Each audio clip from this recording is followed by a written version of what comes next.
Hello, everybody. How's it going? Welcome in. How's it going, Abra?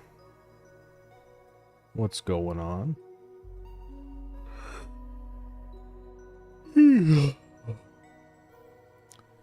Yeah, we're gonna go ahead and hop into things. We're gonna start working on Deadlift. Maybe more Starground, because I do want to get the flooring stuff all set up, but, you know, I feel like Deadlift today, so that's what we're gonna do. Yeah, there's a couple things I want to do. I want to get that little other screen that I've been meaning to add forever implemented, so I'm gonna do that. And I also want to like get the Kobold guy actually working and doing stuff. And maybe we also get up some basic, like, you know, item spawning, and, like, models and stuff set up, so that's the plan. But yeah. Oh, alright, let me jump into it. Alright. So, the place we want to do that on is the tablet right here. I want to add just a little tiny screen here that basically just shows an icon right below the interact button. So that's the plan. Let's go do that. It's crazy I have 8,000 hours in Blender now. Oh my god.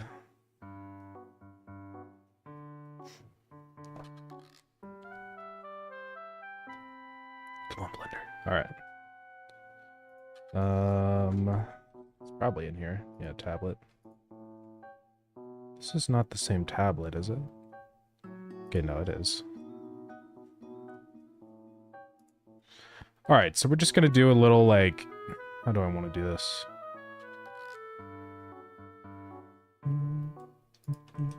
Maybe we just do a cube. Do like a boolean of the area of the screen we want to do. And I want to try and get it as large as possible. It's maybe like something right there. Let's see if there's a way we could, like... I don't know how we would center it in here. I guess it's fine. Maybe a little smaller.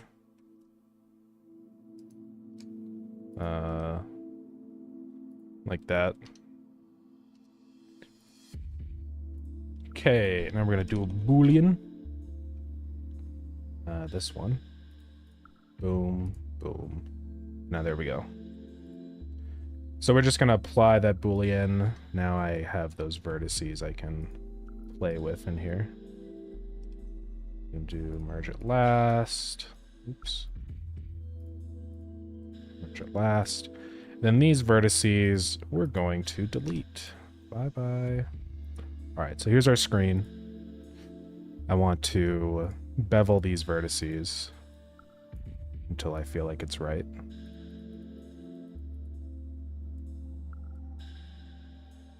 Maybe a little more. 0.03. Maybe a little less. 0.025. Alright. Now we got some crazy vertices going on in here. I kind of want to just get rid of all these. But it's fine. We'll leave them there for now. Select all these.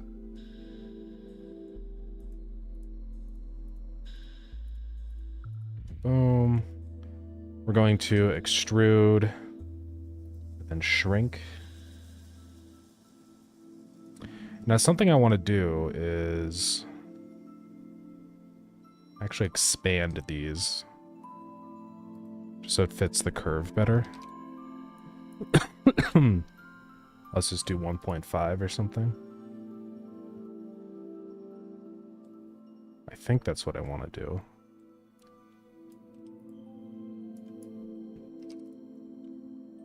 1.5, 1.5, and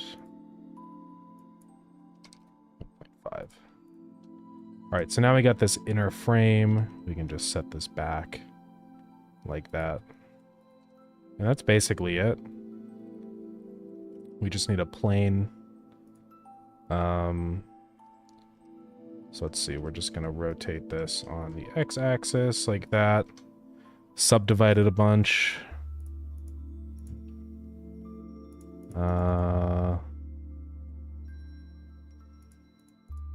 Something like that.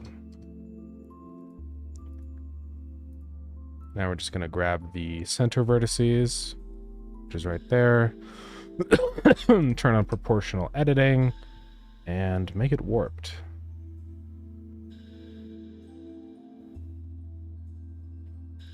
Something like that. Let me shrink it, shade smooth. And there we go.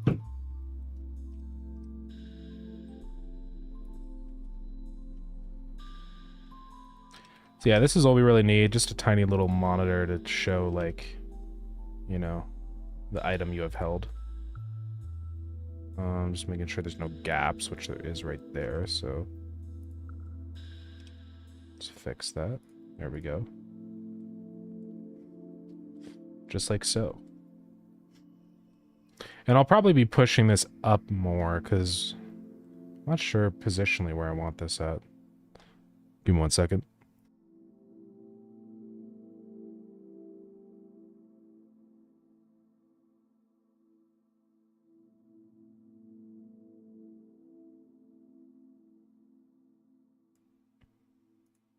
I'm back.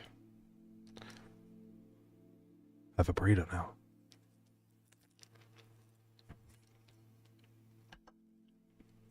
All right.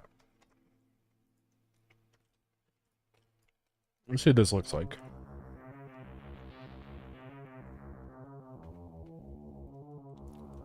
Oh. Hold on. Still has the cube there. I thought I got rid of you. Just checking you. Alright, so that's where it is there, which honestly is not bad position-wise. I do want to make sure that this is centered, so I'm going to select these vertices. I'm going to say cursor to selected. And now this one. I want to say... Let's see. Set origin to center of mass. And then I just want to get this aligned to the cursor. What is that? It's like set geometry to origin? No. There's like a thing I can do. Snap to cursor, selection to cursor. There we go. We gotta fix the gap. Right there. Okay, I think I want to raise this up just a little tiny bit. So let's grab all these vertices. We'll shift it up by 0.00. Oh, that's not what I wanted. I have proportional editing on. I was like, what is going on? Let's keep that off. 0.01. That's probably a good amount. All right, let's see what that looks like. It's pretty good. Might even raise it up more. It's hard to say.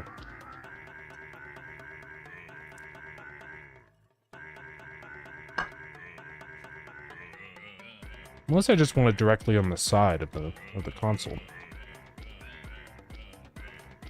I mean, maybe that is the play. Just so it's symmetrical. So hey, thank you for the follow. I appreciate it. Anyways, now we can do the same material here that we did. So let's copy that material.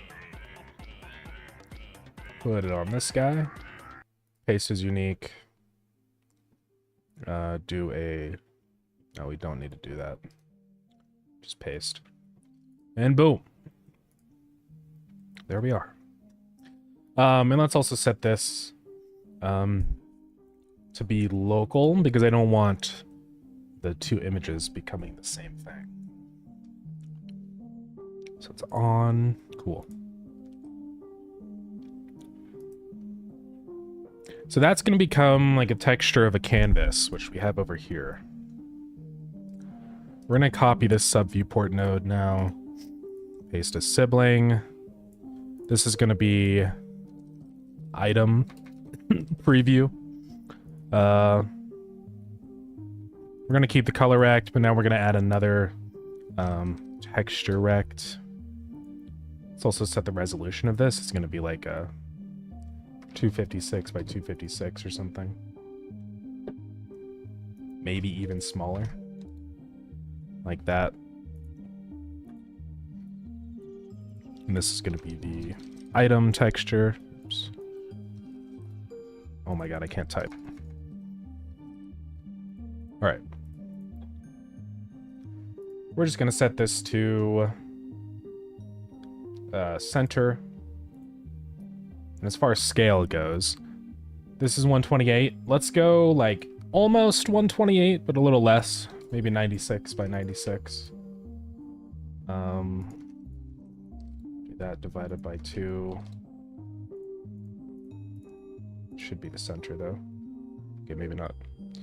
And then we're just gonna do fit height, keep aspect centered. And I think that should work.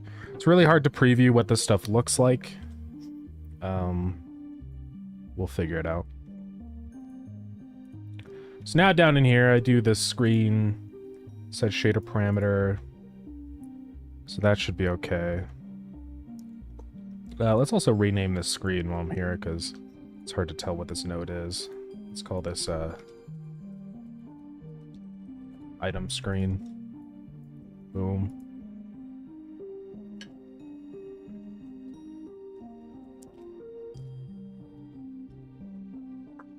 All right.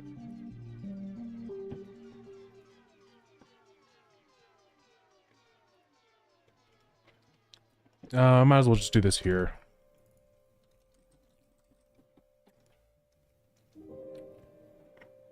Item screen, it should have done it. Let's see, I see screen. There it is, item screen.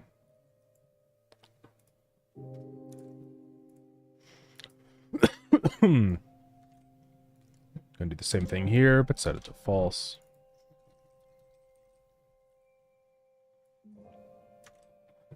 And that's display image that like updates the thing, so we'll be doing that.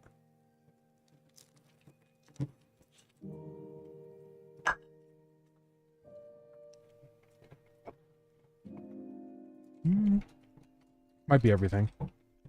Oh no, right here.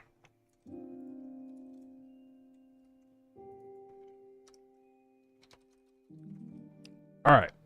It's now display image. This is I'm gonna change this to display item. Turn both those. So we're not gonna do that, or actually we don't even need to do this at all, really. Well, we'll just set it once as soon as we actually update it, I suppose.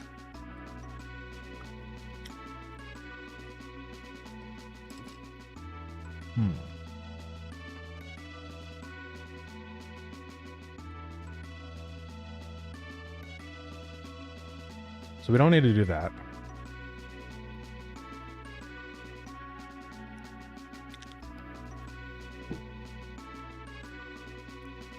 We also don't need to do that one. Yeah, then here we want to say item preview.get texture. Okay. And then we're just going to pass in item ID. Hey, Clay, welcome in. Yeah, we're working on Deadlift today. How have you been doing? Yeah, it is a new game. It's going good. Busy working on games too. Nice, nice. Yeah, we've been just kind of working on it in the background. Obviously, Starground isn't finished yet, but you know, as time gets closer, I think it's going to be a good idea to have another game ready to go. So, yeah, I'm just working on a little screen icon thing here. So, let's see, items table.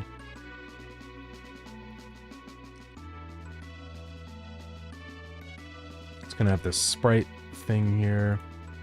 So we're going to say that dot sprite. Then we're going to set this item on the canvas layer. Texture is equal to item icon. And it should be all good to go now. I don't know why this is complaining. Do I have another item ID here? No.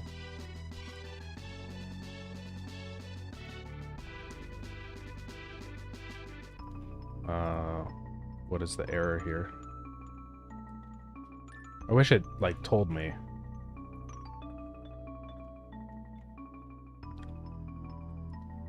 Yeah, I don't know what it's complaining about here.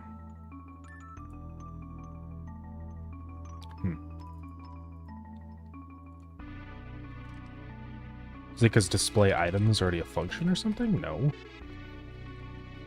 There's no other instance of item ID. I don't know why it's complaining.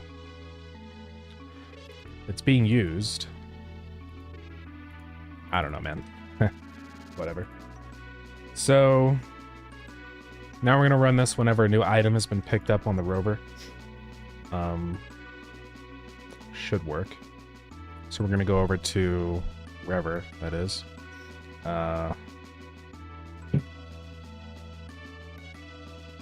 Let's see. It's down here where I say pick up or grab item or something here. Rover grab item, and I can have this return something if it was successful. Boo.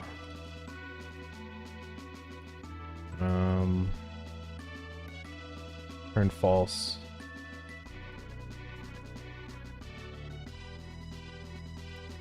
And then right here we say nearby item. We say hold item, return true. Okay. And now back onto our tablet code. We can say if grab item was successful, then display the item. Active rover dot held item dot ID, item ID. So let's see if this works. Hopefully it does.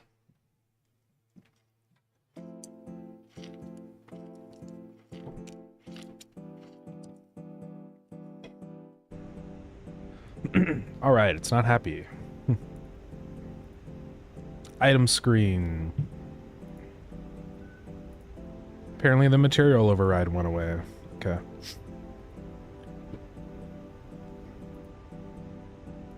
What is this other node? Plane. Oh, that's what that one is. Okay. Let's copy it. Go back to here. Boom. Local to scene. Let's try this again.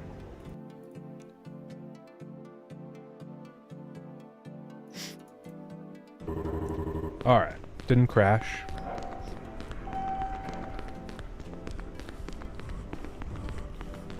Let's go to the elevator.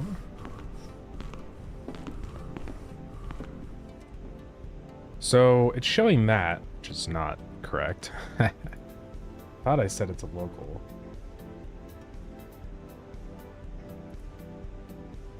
I said local on the shader, which is just wrong. Let's redo this.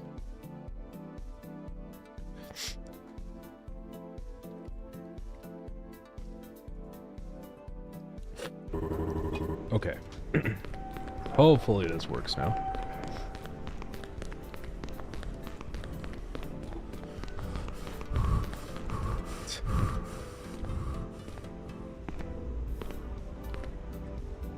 Still showing the world. I don't know why. It's a little funny. because it shouldn't be doing that. Display image.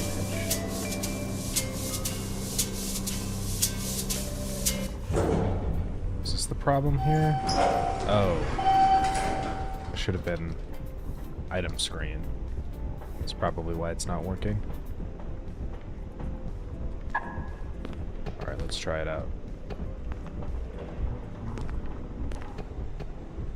So, bop. We pick it up. Nothing is happening. Oh, the rover is like not aligning itself. What is going on? Oh. Okay, I don't know what's happening.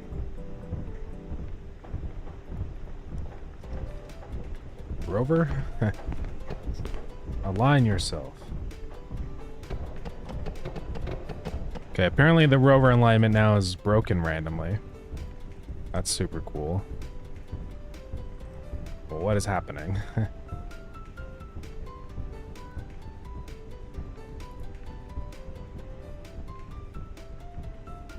Maybe it's right here. I'm just gonna say,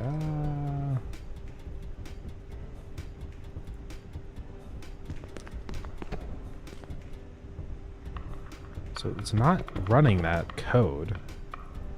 Why is it? Okay, let's go figure out why I can't move it. Back to the tablet. And one of these, select left pressed. Weird. Let's see if it's has an active rover.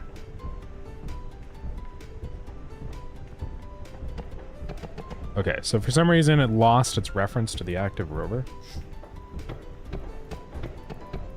And I can't seem to press those buttons to change it now.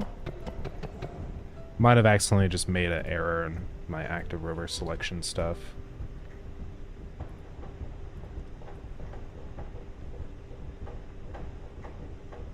Oh, that's probably the issue here. I said less than.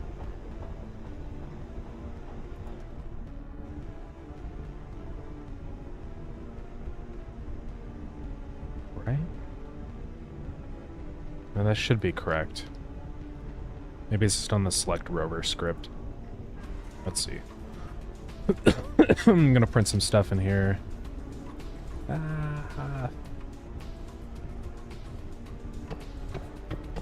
It's not even running that. I don't know what's going on. That's really weird. Oh, did I lose all the signals or something? Like, is that what happened here? Why did all the signals go away? I saw some warning about that and now... Oh, man. I freaking hate when this happens. I really gotta reconnect them all up now. And Godot just crashed. Cool. I don't know what's going on.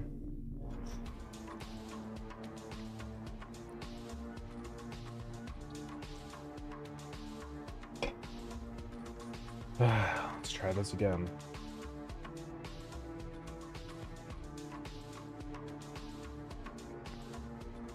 Well, since all of these got removed, I might as well, you know, change these functions. This is a move up. Move down. Yippee! I know, it's so epic. I'm like so happy that everything is broken. On move down pressed. Oh, these are not move. Select up. Select down. Left, right, down, up.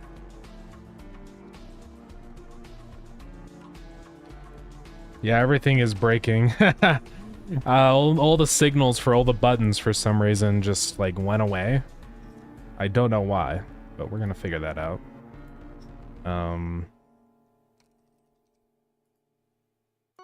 I can't call it interact, rover interact. Alright, I gotta reconnect every single signal. Really fun.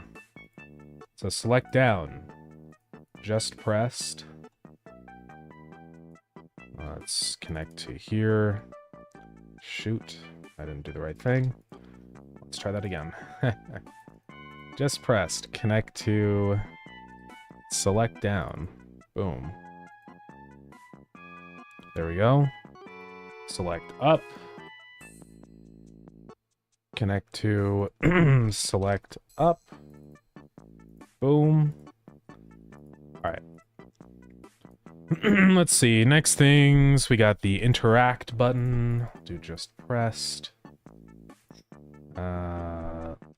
Rover interact. Connect. And then all the move ones, which we'll do on pressed. Move up. This one is move down. This one is move left. What is going on? Why does it keep crashing? I just lost all that stuff now, probably. God dang it. I might need to update Godot. Because I am still in 4.5, not 4.5.1. So, maybe it's time. That's so frustrating. I need to get a Godot Steam. Standard. Let's get the precompiled. Windows 64.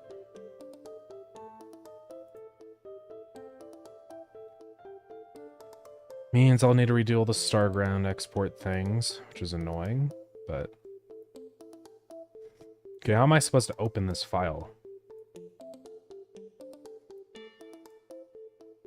It's a tar.xz?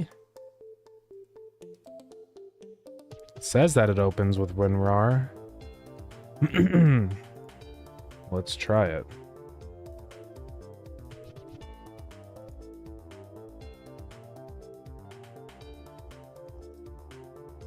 That is so annoying. I just like lost all the stuff. I only lost a couple things, but yeah, let's update Godot. It's ridiculous.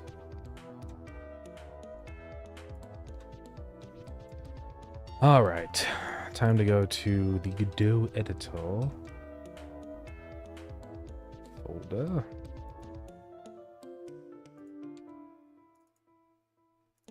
We're gonna delete all of the 4.5 and the API SO and the DLL, all of it. Oh, I still have the Twitch overlay open. Oh. Okay. Try again. All right, so we need the editor.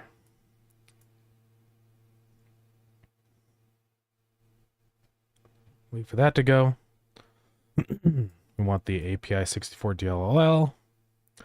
And then we want the template, and I guess we can include the debug template. I don't think I use it, but you never know. Now I need the templates file. Then we should be good to go. Don't remember what was new in 4.5.1. I think it's just a bunch of bug fixes, so...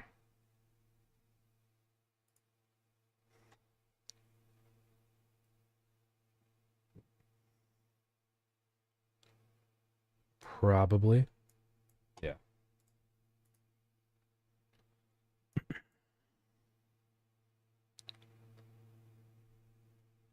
I should just rename these so I don't have to constantly repath them inside of Starground. Yeah. I might just like rename this to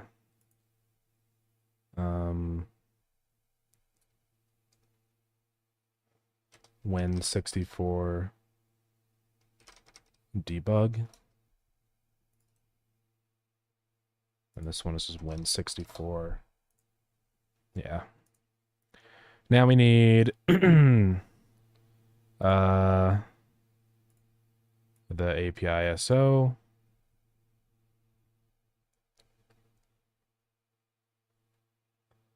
And I don't see... Okay, there's the x86 files. It's a template and then debug template. Let's drag those in.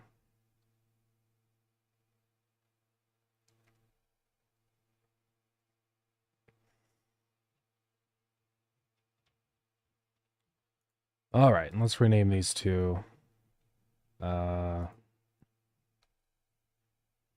debug, so Linux debug.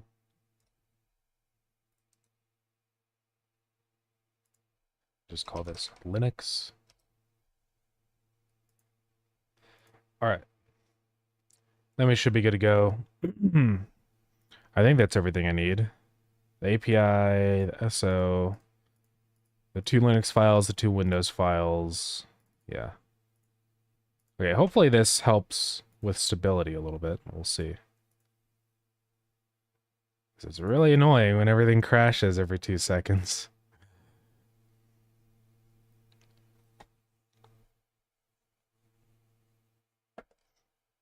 We'll open up the overlay first.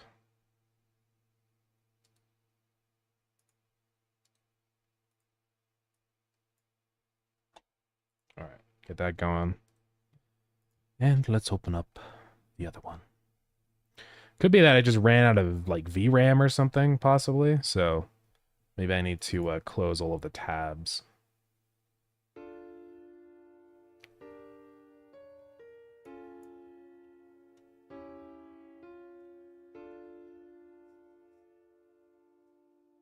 Loading the editor. All right, let's close other tabs.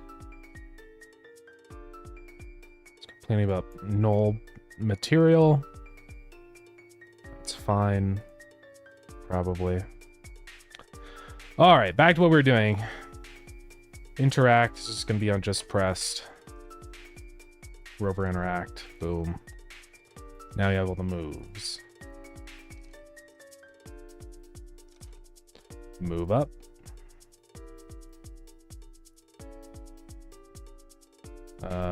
Move down.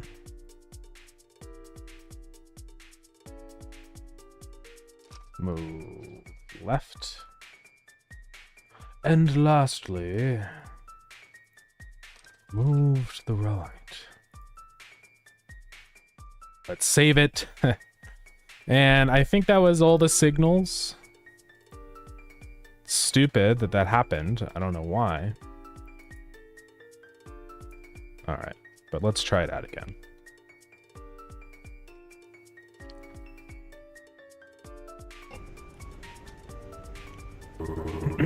Finally, I found it.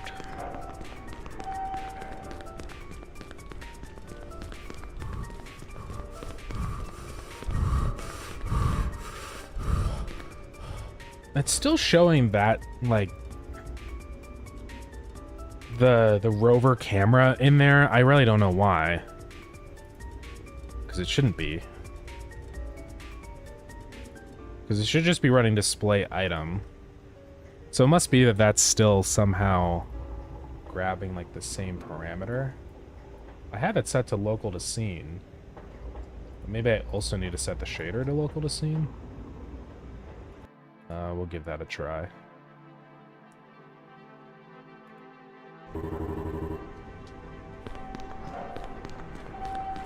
Because I really only want it to be set on that one.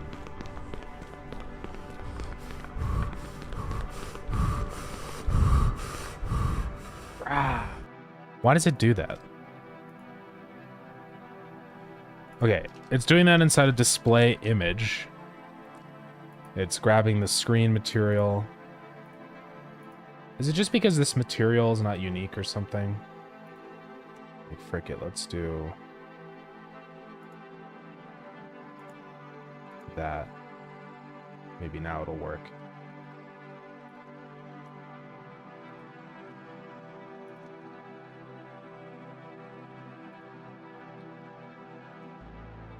I don't know why it's doing this.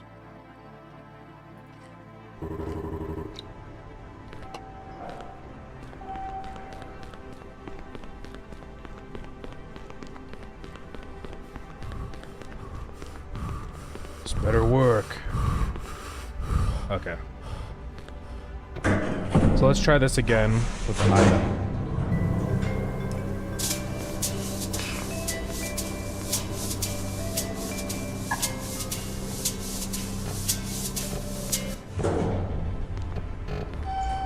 Chuck it out there. Throw the wood. I can rotate and navigate again. I pick up the item. It shows the rover for some reason. Don't know why. Ay.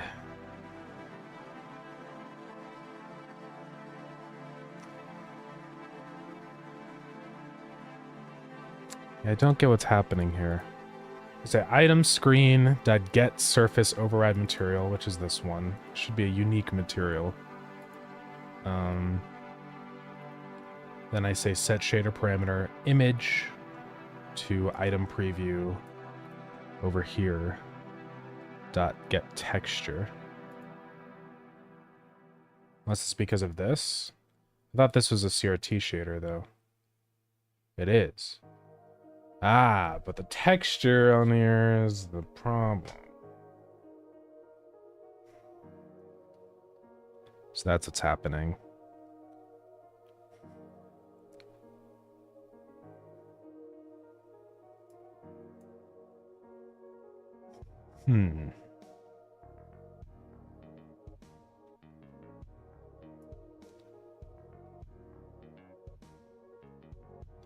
Did I modify it to use texture? Not as far as I can tell.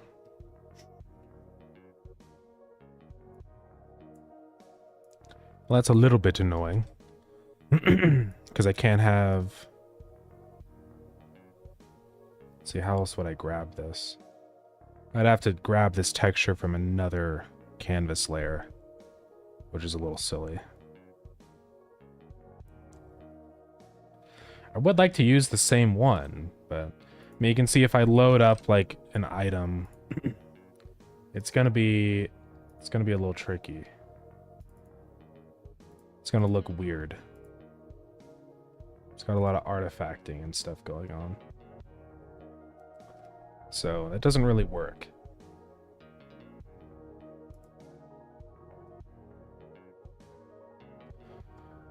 I don't know how else I can do that. Let me think here. Yeah, I'm just gonna need a different kind of material, I guess. Let's look for a CRT shader that's an overlay instead. I'm gonna use this one.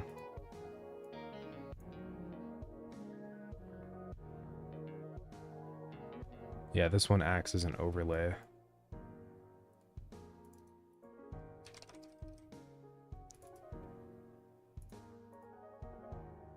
Shader material. Call this CRT2. Boom. Screen texture's gone. Alright, cool.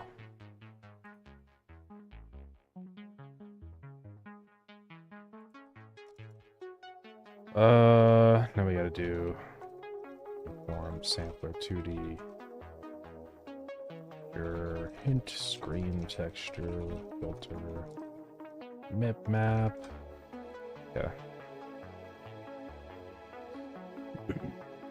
And then to see it, I have to take it out of there. So this one doesn't work. Let's just... Oh my god, it's so laggy. I swear if the editor crashes again, I'm gonna freak. Okay. Then we just have this guy here. So the item will be underneath that. We can load up, like, water.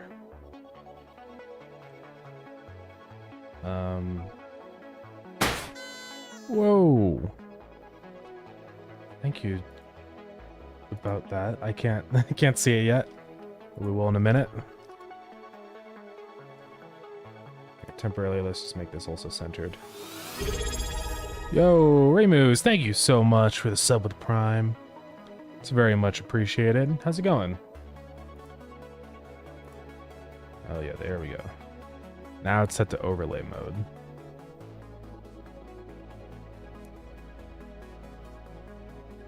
Yeah, thank you very much. I really appreciate that. Oh, and you can actually set a resolution. Okay. Should we even set to 128 or something? Sort of like that. Don't really need to bother pixelating it. It's the rolling, which I think is fine. But I'd probably decrease the roll speed. Keep that where it's at. I need like the amount of distortion from the roll. Distort intensity.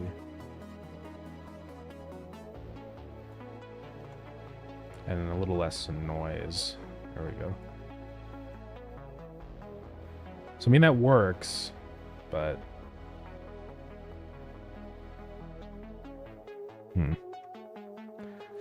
welcome to 7. Gotta head off to sleep. Have a good stream. Okay, sounds good. Thank you so much. I do really appreciate it. But yeah, have a good rest of your night.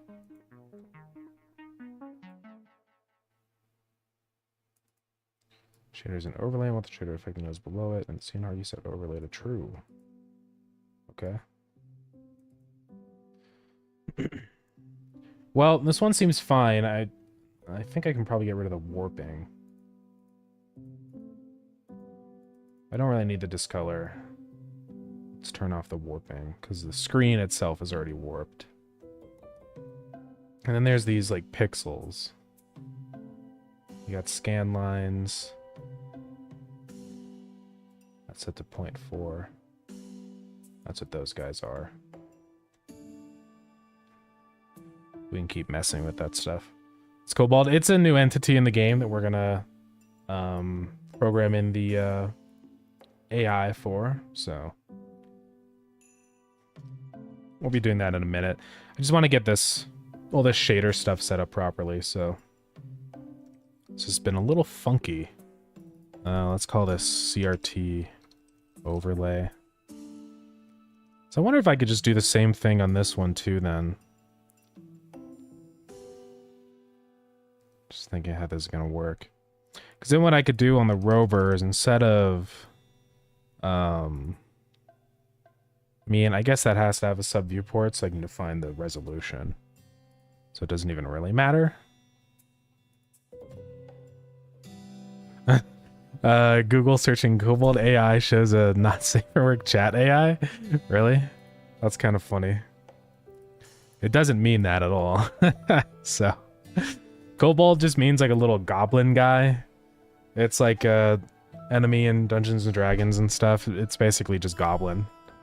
And then AI, obviously not generative AI, like entity, like navigational AI. Yeah, you think, wow, yeah, there's probably kobolds in there. So let's see, how do I do, I guess in this one, I'm just thinking how I do the other CRT shader over here. It's just kind of baked in, which is fine. We can keep that one. All right.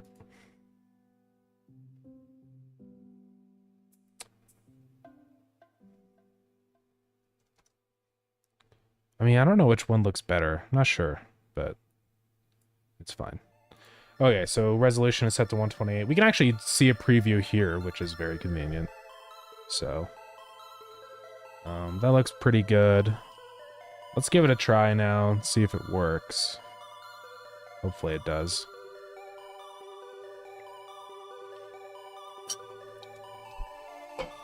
Yeah, unfortunately AI these days refers to LLMs, so I had to check. Yeah, no, I totally get it.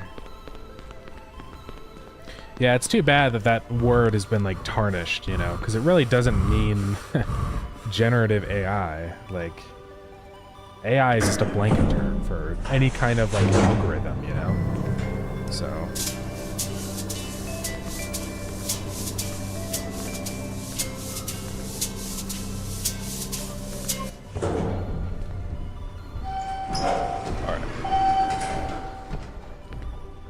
try this again.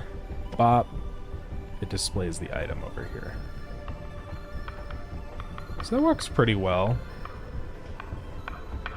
It's got like the gray, which is fine because CRTs are, they have like backlighting.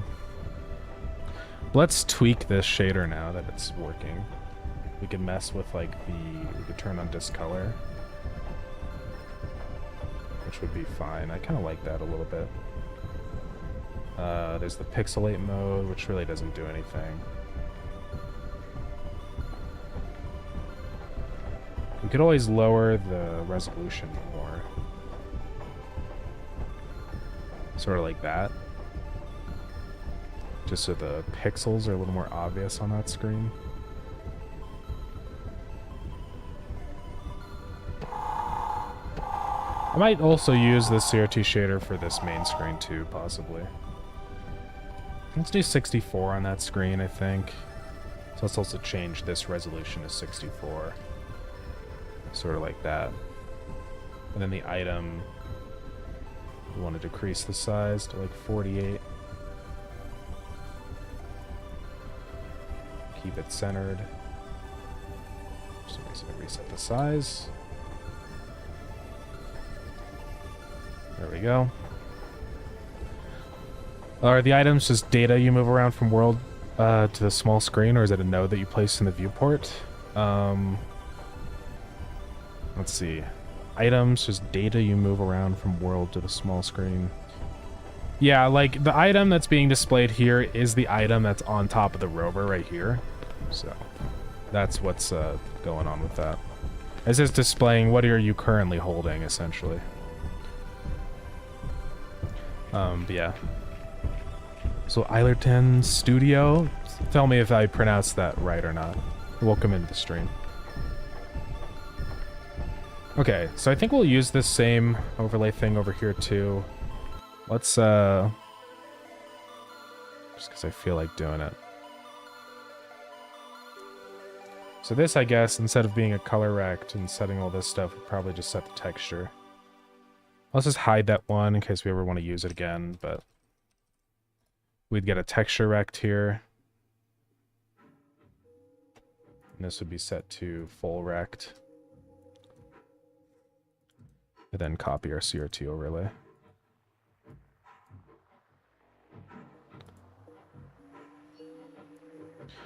I bet if it's just a sprite or a static body, character body. Ah, yeah. Items are a rigid body 2D or 3D, so that you can like physically grab them and move them around.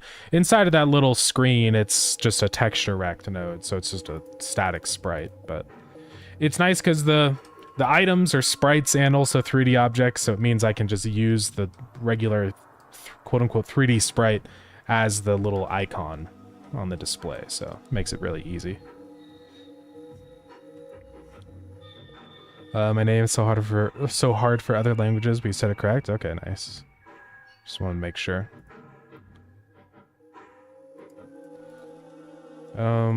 Okay, so on display image now, instead of setting this parameter and blah blah blah.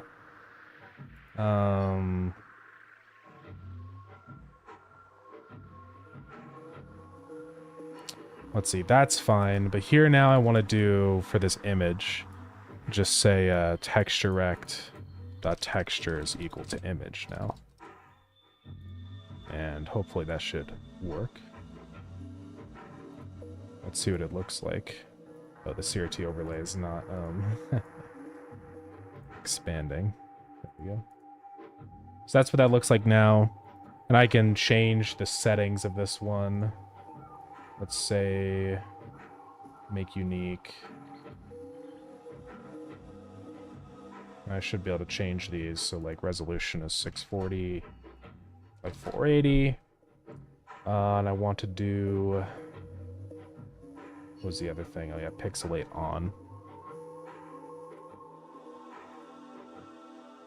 So let's see what that looks like. Looks alright. I like that this is a little more animated and dynamic compared to the other one. Last 24 hours to submit the weekly jam? Ah, yeah. I wish you the best of luck with that. I was messing around with an inventory system with using a rigid body. I move around instead of deleting it and making a sprite for the UI, but It's a lot of duct tape to make it work. Yeah, I totally feel that. If I were doing like a more traditional inventory system, I would probably just delete the physical item and represent it as like a number, you know? And then whenever you like create the item again or drop it, it just regenerates into a new item, you know? That's probably the way I would do that. Man,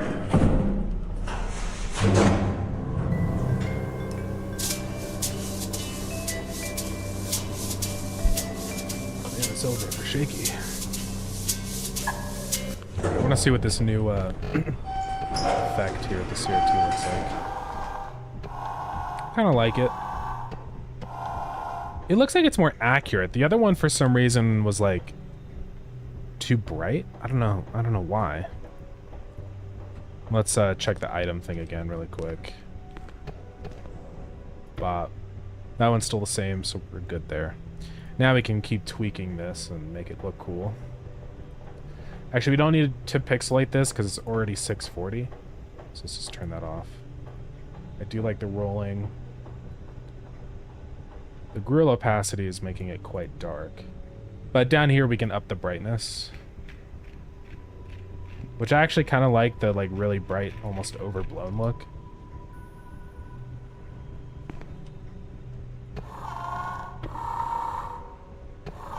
Yeah.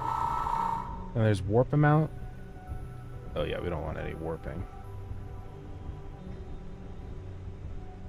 Vignette.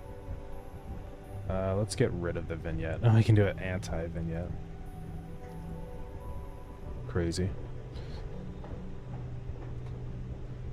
There's the static. So for the rolling, I think it's still a little variation. It's still a little bit too noisy. There we go. I want it to be somewhat visible, but not like distracting. And then there's all the scan lines. It's really hard to see the scan lines at this scale. Whoa.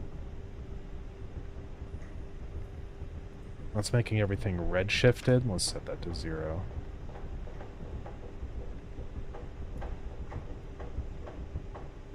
Yeah, you really can't even like see the scan lines. Which is fine. You don't really need to. What's the button to zoom in? Yeah. You can zoom in. It's pretty intense. But it works. Might increase the... or no, don't do that. And there's aberration and stuff, which we could tweak.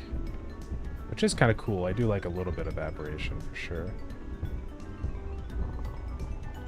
And the warp amount, keep that at 0.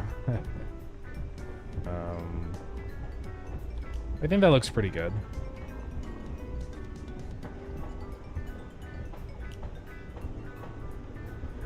Yeah, that works. Yeah, for item generation, I use an ID that has a dictionary with all the info. Yeah.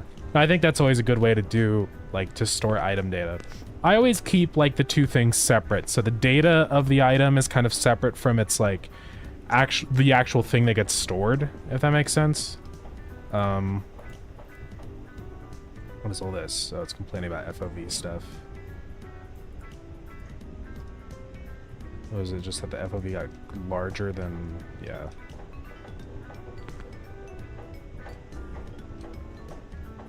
I need to fix the FOV here. I think it's getting too big. But yeah, like, I store all the information about the item in a completely separate area so that I can, like, get all that same info just having the ID of the item instead of having to, like, physically have the item, if that makes sense. So it makes converting, like, items to inventory a lot easier because all you need to know is the ID of the item and the quantity. You don't need to store all the other item info and stuff. I think it's always a good way to do it. Keep everything data driven as much as possible, you know. But yeah, for doing like the rigid bodies, I definitely would try and just keep the storage of those as just a simple data type instead of like retaining the rigid body. I mean, it could be interesting if that's like your whole mechanic, because you could do like, you know, There's a game that does that. It's that one climbing game. It's not Peak, but there's like another one. I don't remember what it was called. Is this the one? Oh yeah, this is it. I think in this game, like the backpack is like physical. So like the items that you store is like, it's all rigid bodies. This. So it's kind of neat. It is a 2D representation, which is probably a better way to do it than 3D, but yeah, it's kind of cool. So there's always this option where you could like kind of play with that whole idea of physics bodies to make it like, you know, stay as a physics body like this, but even this probably does its own little like internal backpack world simulation for physics, so it's, you know. But yeah, it is a little different in Deadlift. Actually, I keep the items existing, unlike how I do it in Starground. Like when I store an item, it still stays in the exact same way it was. Like this is still just a rigid body. I just do that because then it's really easy just to grab the item and move it around. Since like the item stuff in this game is sort of physics based like this, it just kind of makes sense. But yeah, it's interesting. I do like the desaturation this does and stuff. I do feel like this CRT shader is a little bit better. Kind of thought more if I could, not really if I should. Yeah, no, I totally get it, yeah.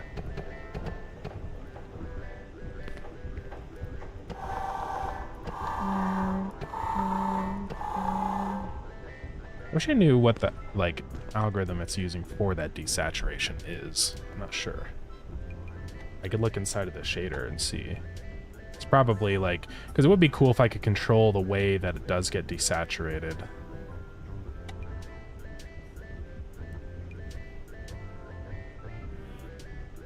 Yeah, saturation is right here. So it's just dividing everything by 0.3. That's all it's really doing. But yeah. I think the desaturated look is nice. The only thing though is the color of the this little selector thing though gets grayed out, so it just looks white. But I guess that's fine. Yeah, it's physical inside the backpack. Another game that just tries to do that is We Kill Monsters. Okay. I haven't heard of that one. Oh, it already. I got the big backpack.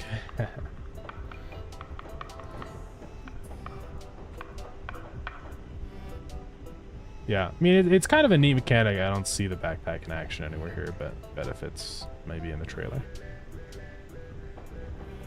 But it is cool. I think, like, it can work for some kinds of games. It's kind of a fun way to do, like, limited inventory space, actually having to physically move the items and organize. You don't really see it in a whole lot of games, so I guess it's just a good way for games to stand out a little more. I thought about sort of doing that in the elevator for storage. Like, just make it so items collide with each other, so you kind of have to physically fit your items in somewhere. But I think what we're going to do is, if you have an item out that's not in the rack, the note man will leave a note for you, or the doorman, yeah, will leave a note for you and be like, you must keep the elevator tidy.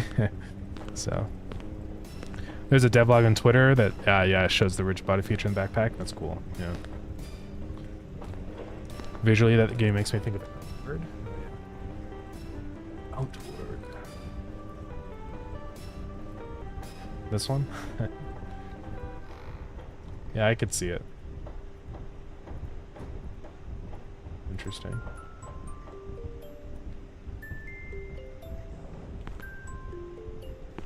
Anyways, let's see.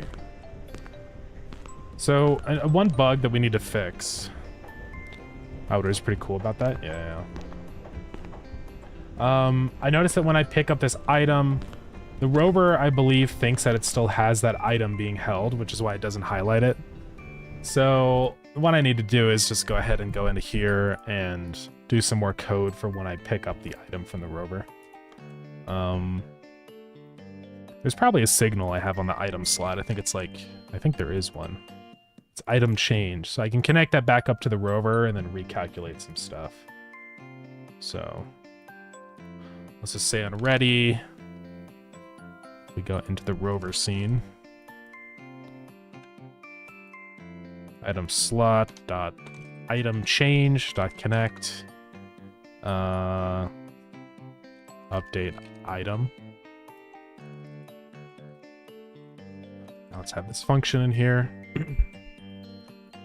So if item slot dot current item, we don't have one. Do I have like a drop item function for this? Or yeah, drop. No, that's inside of the item. Oh. Why is it going to the item? Oh, because the rover is an item. That's just not right. Here, let's just go to the part where I do grab item right here. We'll just have another function called drop item.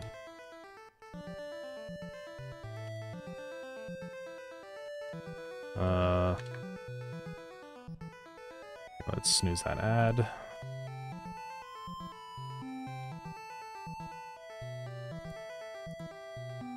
So we're just gonna say this.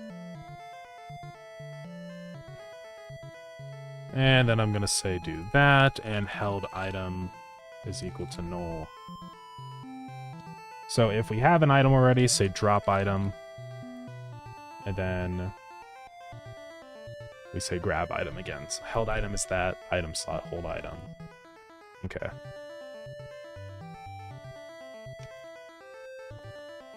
So that should work.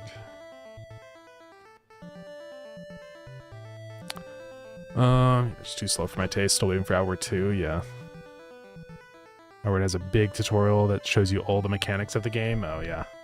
Sometimes I don't like when games do that because it's just too much to remember everything. I'm also gonna have a thing in here which is like apply velocity. By default is true.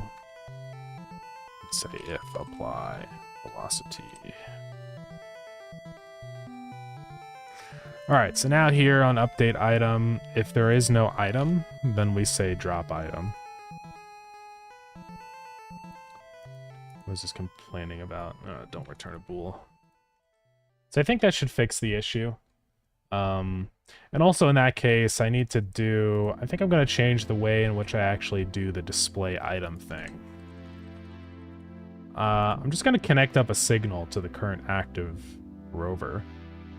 So...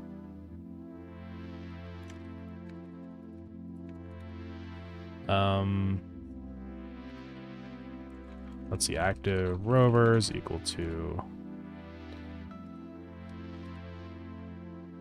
Yeah, and I'll have to figure it out. I guess I can just get rid of the signals right here. So we can say active rover dot... And let's go create a signal inside of the rover. Also, is that a Zelda song? I don't think so. I think it's... I can't remember. One of them. Maybe Final Fantasy. What was the other one? Secret of Mana, I think. I can always check if we need to. Okay, so I'm gonna have a signal on this rover, which is item changed.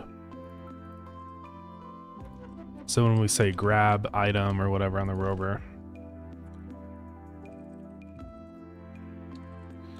wherever that is, grab item. So here I say item change dot emit.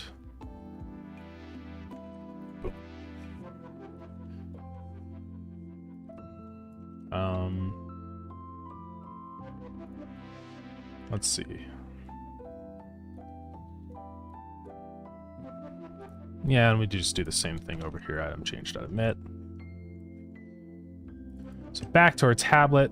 We're going to say rover.item changed.disconnect, and we're probably going to be connecting this to display item.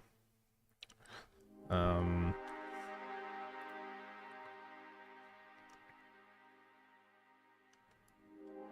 when we do select a new rover right here, I want to say item change.connect display item. And then we get this from our, instead of getting item ID, we'll just get it from our active rover. Active rover dot held item dot item ID. And I'll also just return another thing here, which is active rover dot held item. All right. Don't know why it's complaining again here, but whatever. All right, sorry if I'm missing a million things in here.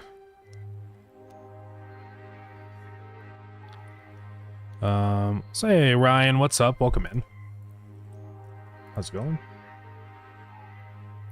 Do I use a signal bus? I don't in this project right now. I might do that. It's something that I basically, I mean, well, in a way, I kind of have a signal bus for some things. I just think there isn't a lot of like signals in this game right now that like need to be like global signals. Yeah, I don't really have any yet, but I imagine if I start having more like world-based signals that multiple things listen to, then yeah, I'll probably do a signal bus. But right now, I don't think it's really super necessary. I just don't know what I would even put in there, because most of the signals are tied to a very specific thing that has like a connection to something. Like an item slot that's holding another item, you know. Okay, let's see if this works. So, looks normal. So if I put this item here, it highlights it. If I click it, you can see the item got placed in. So if I go ahead and pick up this item now, okay, it's not happy. So let's figure out what happened here. I said interact, or I said release item. And then on the rover, that means it's going to say drop item. It's because I called release item on something that already had a, yeah. So let's just say here on release item, if current item, just return. And then same over here.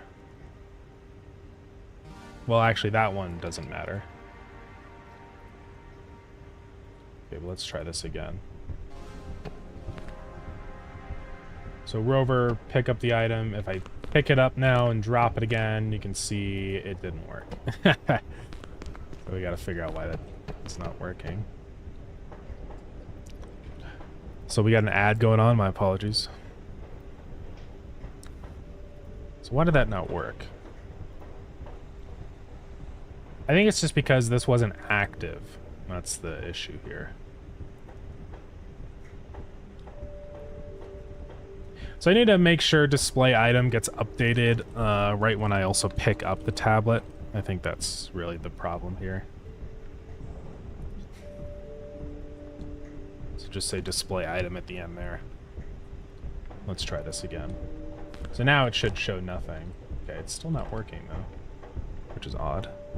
Maybe it's because I'm not actually setting the, that's probably what it is. The texture is not being set back to null. So, over here.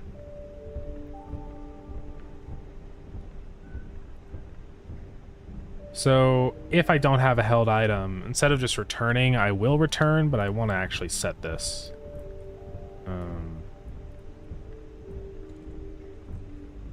Let's do this.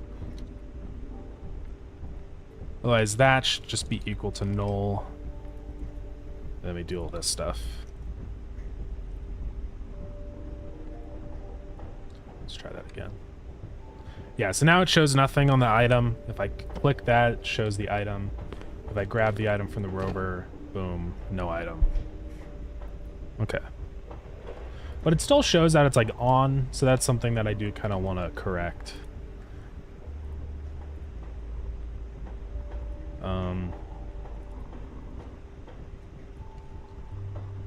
So I just want to set this parameter here for item screen back to off for update. Display item. Here we'll say that is off. And then this down here can turn on. So I won't even worry about this on and off stuff too much then. Well, actually, let's not worry about the on part.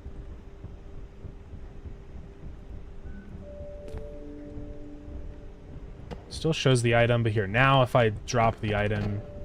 No, because the screen still turns on regardless. I mean, I guess that's fine. The screen can be on. It'll just be empty. So let's just add a color rect behind it so it doesn't look stupid. So we can control what the background color is. Full rect. So now it's just a black screen. That's better. Then when I pick up the item, it shows the thing there. So I could give this just a little bit of brightness if I wanted it to be not completely black, which maybe is a good thing. Just like a little bit. All right, ads are over. Sorry about that, guys. Yeah, I mean, that's fine. I don't really mind if the screen is on and it shows empty. That's okay. So. All right. Hopefully this all works now.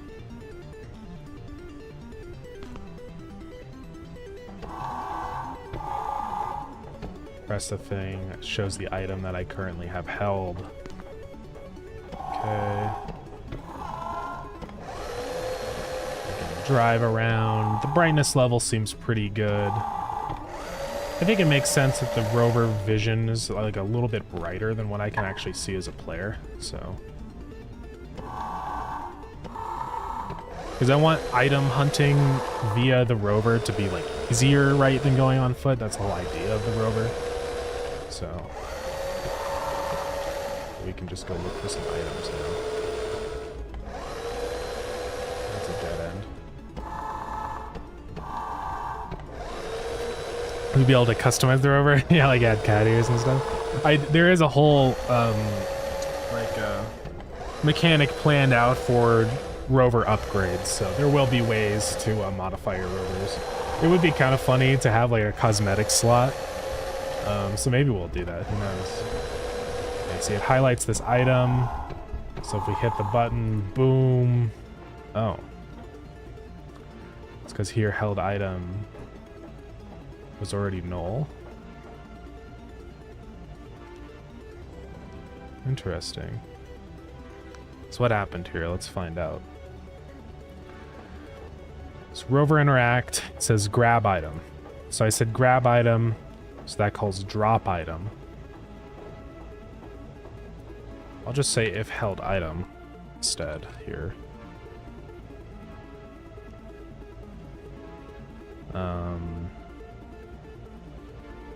Weird.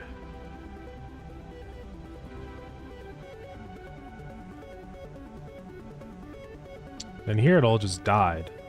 I guess let's just say only do this if I have held item. So if I don't have a held item, just stop and return. Because held item should get updated then with this item slot. I think I have that signal set up in here now. Yeah, update item. So if I don't have an item in there, I say drop item. I'm going to say only if... will it be on battery, so you have to get it when it dies? Yes, it will. That's another mechanic we're going to be working on, so... what is this? Current item. Well, I guess this doesn't matter since it already checks in here. So let's just do that. And then here we only say if apply velocity and held item. Oh, well, it has to be true because it does that, so it should be okay. Let's try this again. Why is it still crashing? So it's trying to set that held item to something, but it should be just returning because held item is nothing. Ah, it's because I think what's happening here is it calls release item on the slot. Which then updates the thing up there and sets held item to null.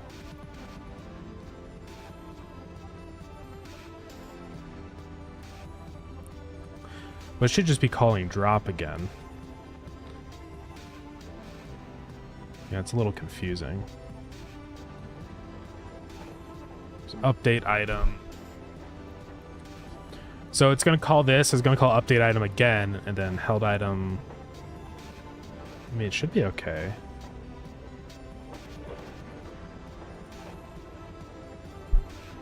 Yeah, it's weird. We'll just say that. That'll fix it. Now it works fine. Okay. We're good to go now. Yeah, battery level, something I want to do. I'll probably add like a little battery indicator maybe here. That's what I'm thinking. So we'll probably maybe even do that today. Wouldn't be surprised. But yeah, that's going to be the whole sort of like, it's basically going to be in a way kind of like a time limit, right? Because you have to get your rovers back before they run out of battery. Otherwise, you're going to have to go into the maze and retrieve them, which sucks. So, some water. So yeah, it looks like that dropped the item. Actually, I didn't really see it drop it, though. Why does it, like, not drop it? Is it just because I was moving, so it didn't seem like it did? I guess that's probably what it was. I don't know, it seems okay, though. Yeah, the way that the rover's going to grab items, they're not just going to spawn in the center of the room like this, because that's a little stupid. They're going to be, like, out on the edges on a table or something, you know? That'll make more sense. Yeah, I have no idea where my rover is now. Is that it over there? Oh, yeah, it is. Hey, buddy. Let's bring you home.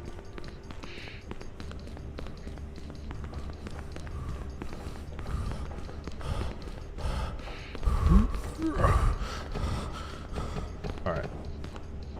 Take this item. Yeah, it all seems to work pretty well. CRT stuff is fine. It's good. The only thing that would be kind of cool is setting like a base brightness value, you know, like clamping the values to a range of brightness. Because CRTs have like really bad black levels, right?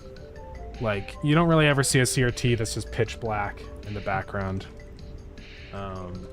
If you look at images of CRT screens, they're always like kind of gray, right? And that's just how they look too. They just kind of have that green gray vibe. But you can see how terrible the black levels are here, right? It's like not really black at all. So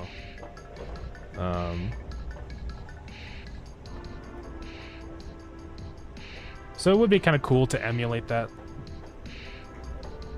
I could probably tweak the shader in order to do that, so. It's been a long time since I've actually seen a CRT in real life. We used to have CRTs and stuff as our main TV, but, you know, that was decades ago. And we should be able to swap our rover and stuff. Now, something, though, that needs to be corrected, I believe, is that if we have an item in our rover and then we swap our rover, it's probably still going to show the item. Yeah. But that should be a pretty easy fix. I just say in tablet, like on the signal up here or whatever. Let's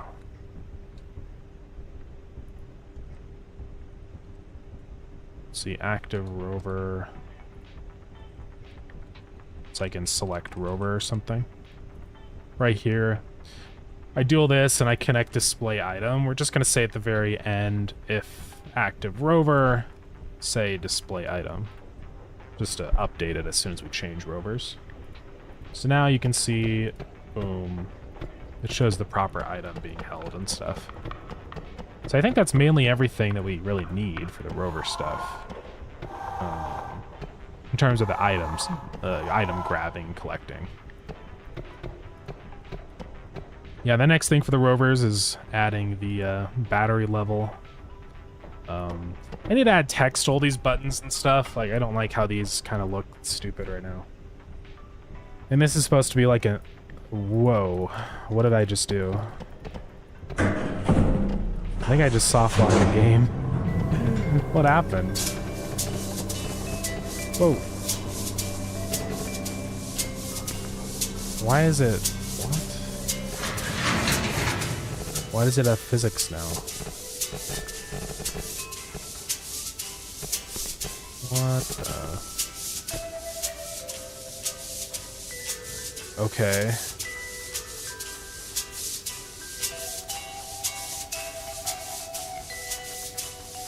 Whack. See, what is it complaining about now? I pressed down. Then it ran this.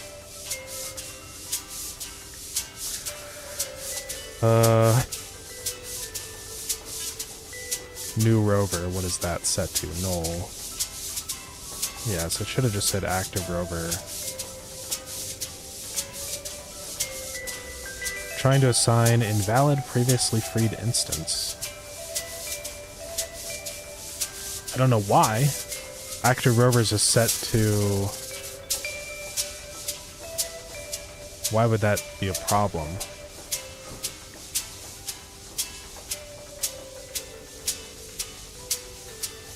I don't know. I guess I just say if new rover...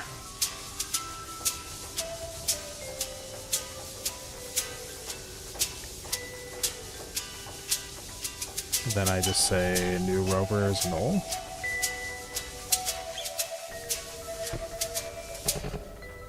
So weird. Why is it complaining?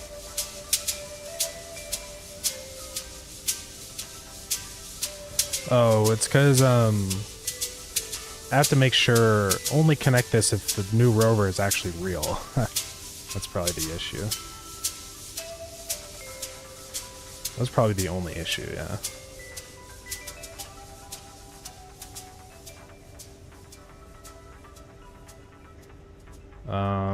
Okay.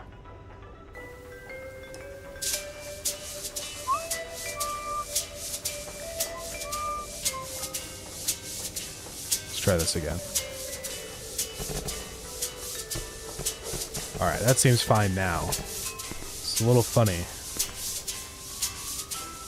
Alright, anyways. So, I don't know what's going on with the tablet, though. It's like it somehow regained its physics, which is not supposed to happen. So I really don't know what's going on there. It shouldn't have physics like that. Let's just go back to it and see what's going on. I need to, yeah, figure out what I did to make that happen. I'm not really sure.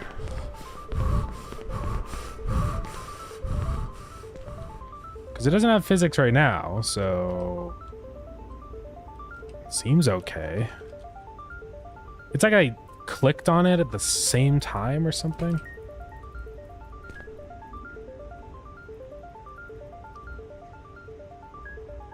I don't even know how I did that. It's probably just like spamming. Oh, sometimes you can kind of make it happen. Not really.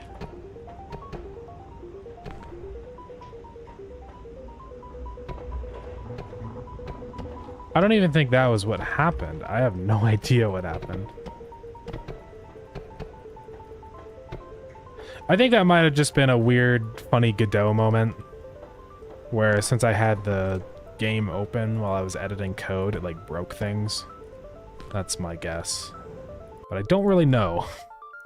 Well, it's probably okay. If I see that happen again, I'll try and fix it.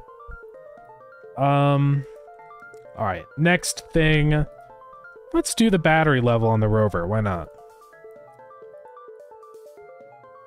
So let's go up here. We're going to give rovers a battery level.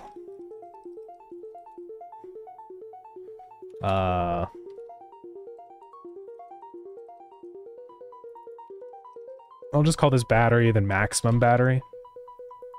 They'll start fully charged. That should be fine. All right, down here. We need to add a new little meter to this. Let's see. I would like to move this speaker down.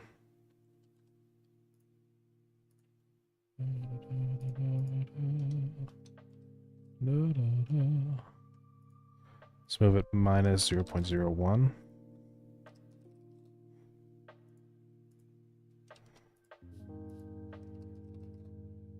So let's just set the origin of that to the proper thing. Okay. Hide the bool.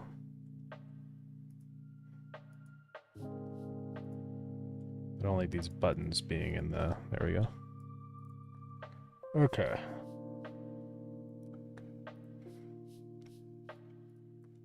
Oh, don't do this again. Did it really just reset all of my signals again? What is going on with that? To non-existent method, blah, blah, blah, blah. That's so annoying. Okay, I'm just gonna hard code this because it's stupid and I'm tired of it and it's dumb.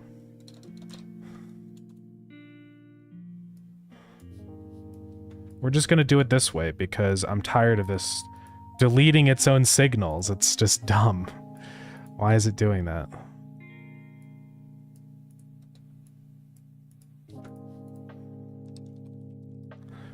Select down, connect. Select down. Rover, interact. Select up. And then we have to say just pressed on this stuff.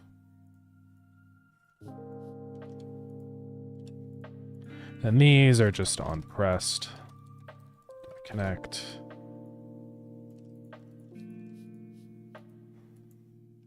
Move up.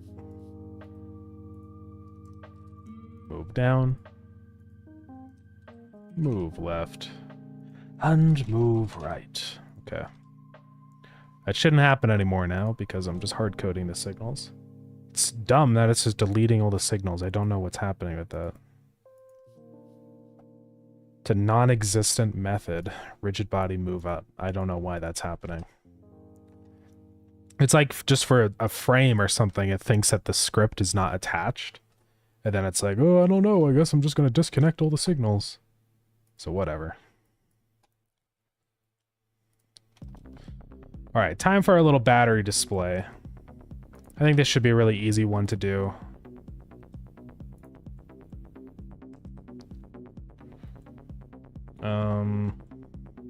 Probably just copy this node over here. This bool node.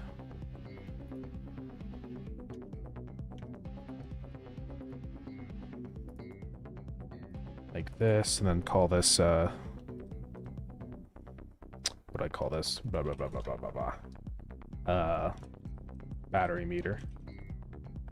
Let's get rid of this cube now.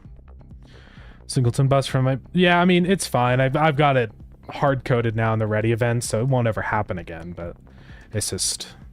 I don't know why. I don't know why it does that. It's a little weird. Alright, so for this battery thing, we're going to...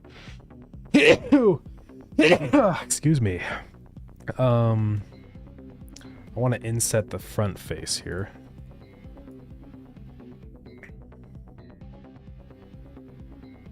Something like that. Thank you, gamers. I appreciate it. And then I want to do a loop cut on the center here, which I don't think it's going to let me do. So that's super cool. But I can do that.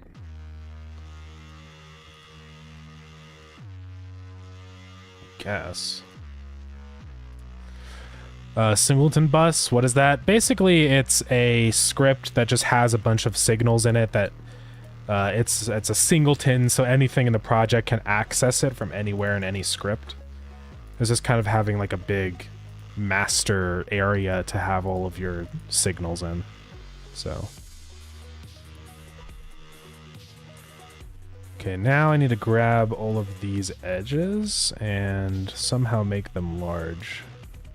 Maybe I can bevel them like that. Yeah. Actually, that works really well. And let's just bevel it to 0.0. Oops.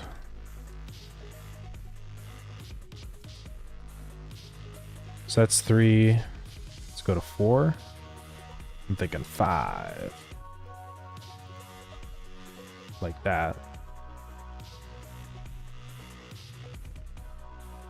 Now we just go through each of these faces.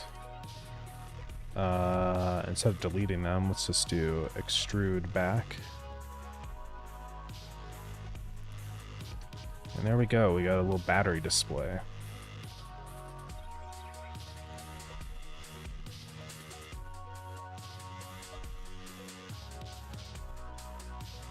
Should work okay.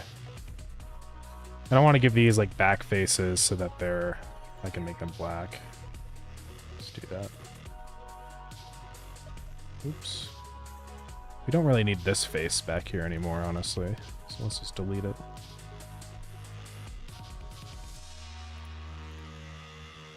Let's move these and just until it's just past the body.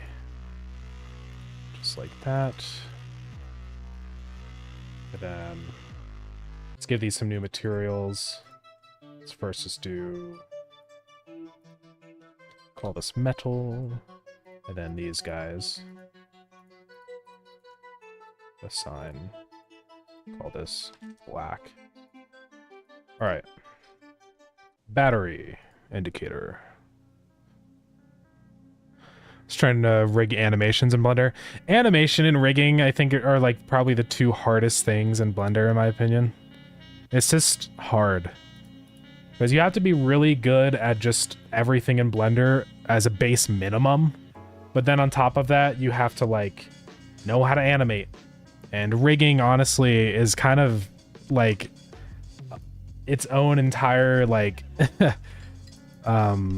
whatever you call it, discipline. You could learn about rigging forever. So yeah, it's brutal.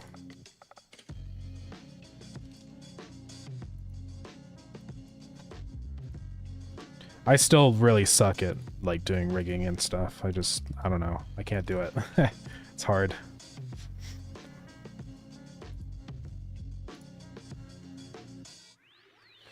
All right, so here's our little meter. What we're gonna do is have a, let's see, I was gonna do like a, how do I want to do this? I can have a CSG box. And then let's scale it down.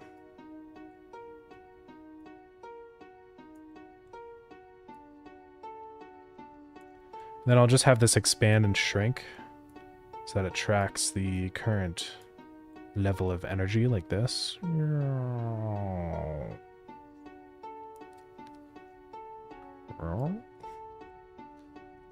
think I'm gonna stick to tweening stuff. Tweening is way easier. Yeah, that's usually what I try and do with all my animations and stuff.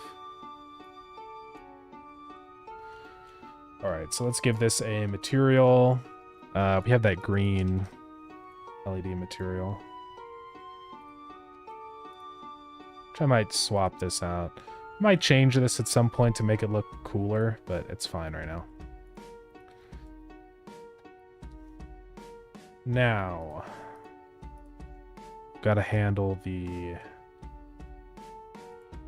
actual, like, positioning stuff now. I wish I could apply the scale here. Let's just set it back to 1.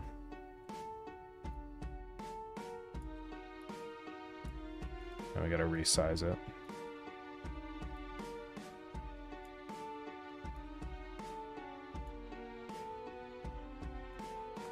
Nope. Move it up.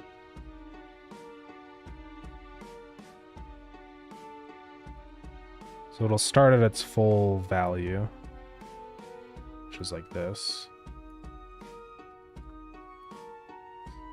And I wish I could just do scale, but you can see that doesn't really work. I can modify size up here. I can just shrink the X value. I could just have it centered like this, I guess. But nah, let's have it go from left to right. There is no pivot since this is like a 3D object, I believe, so I'm not sure if I can change that. I mean, unless there's like... I would be able to do it in like Blender, but this... I don't know how I would do that in here. Let's just go ahead and model this in Blender. It'll be easier, because then I can set the pivot. You know, also, then it doesn't have to be a cube, it can just be a plane. Let's see where those normals are. Okay, we're good.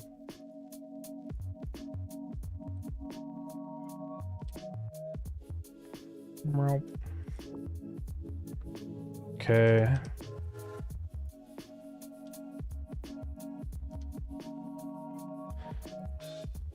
So yeah, I'll just set its origin over to the side here, then I can just modify scale from 1 to 0. It's gonna be way easier.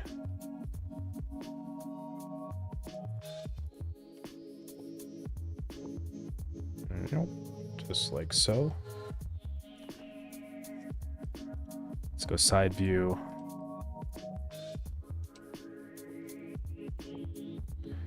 What's up, Oshik? You've been here the whole time. Crazy.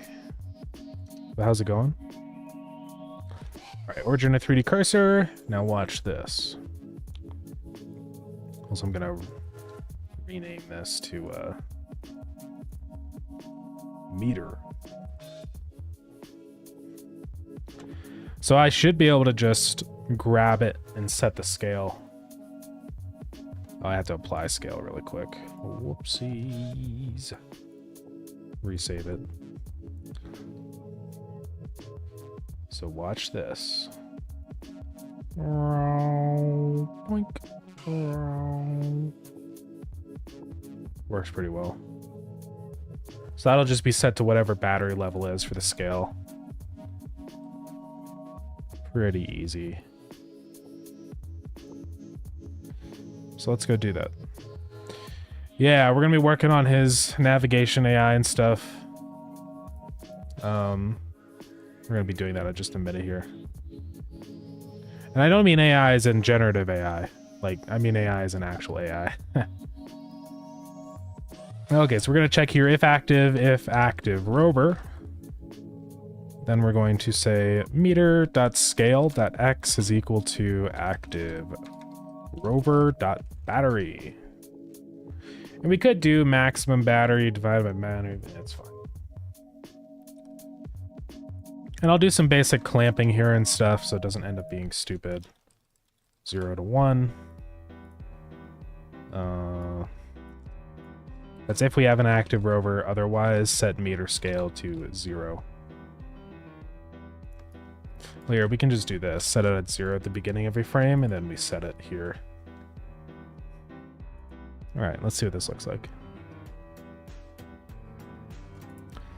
Yeah, trying to do the main menu opening theme. I'm excited to hear that. Also, I think I mentioned it at one point, but if anybody is interested in making music for the elevator, you're totally welcome to. Just let me know.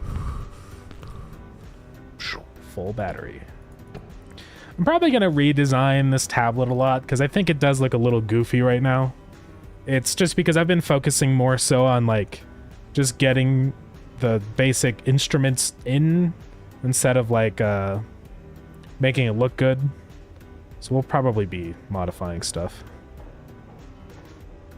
Does it have to be elevator music? I would say so, since it is music playing in the elevator.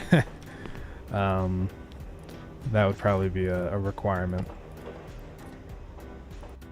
Alright, so now I'm just going to have a thing on the rover. It's just going to slowly drain its battery. We'll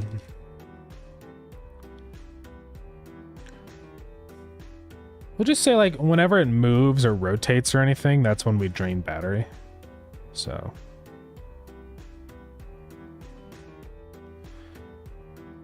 So while we're moving, we're going to say battery minus equals 1 times delta. Well, we're going to do like 0.1 or something. And then same with while we're rotating.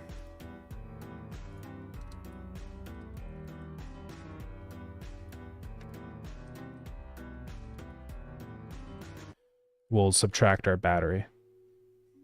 So the rovers won't really lose battery unless you're moving around and doing stuff.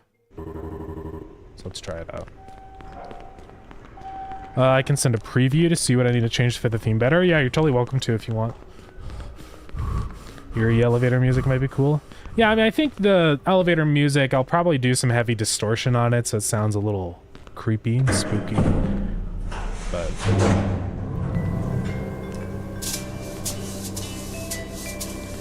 I guess in terms of like the era, probably sort of 1950s or something for the elevator music. I mean, it doesn't really matter. I'm not worrying about it too much, but you know, if I had to say. You can see it draining a little bit, I think. Yeah, you can see it draining. So the battery does drain now. So that's good. Battery charge is something I'm just gonna have to keep like tweaking. But yeah.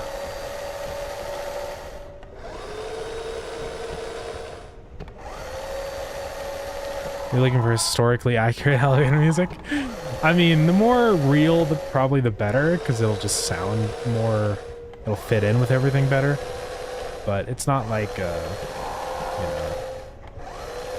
I guess a hard requirement or anything. So if I swap rovers, you can see the battery level change and stuff. Yeah, I need to make this UI look way cooler. It looks a little stupid right now. I want to make it look more like, I don't know, more like how the Fallout UI looks, you know? Because that was the sort of original, like,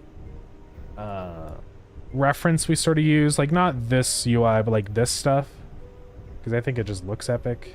So we need to add more, like, bolts and things like that. Like this kind of UI, right? I want more of this vibe. So we'll be working on that. And you can see this does have like the CRT screen sort of also. Will the rover have a self-destruct function? I don't think it would base come with a self-destruct function, but maybe that's something you could add on as an upgrade. So, could be kind of cool. Yeah, anyways. Right now this UI looks, or this model looks stupid. Like, I don't know. Everything just feels kind of, like, pasted on, which it kind of is. Like, this button, it should have, like, a little indent around it, or maybe, like, a frame. It'll just look better.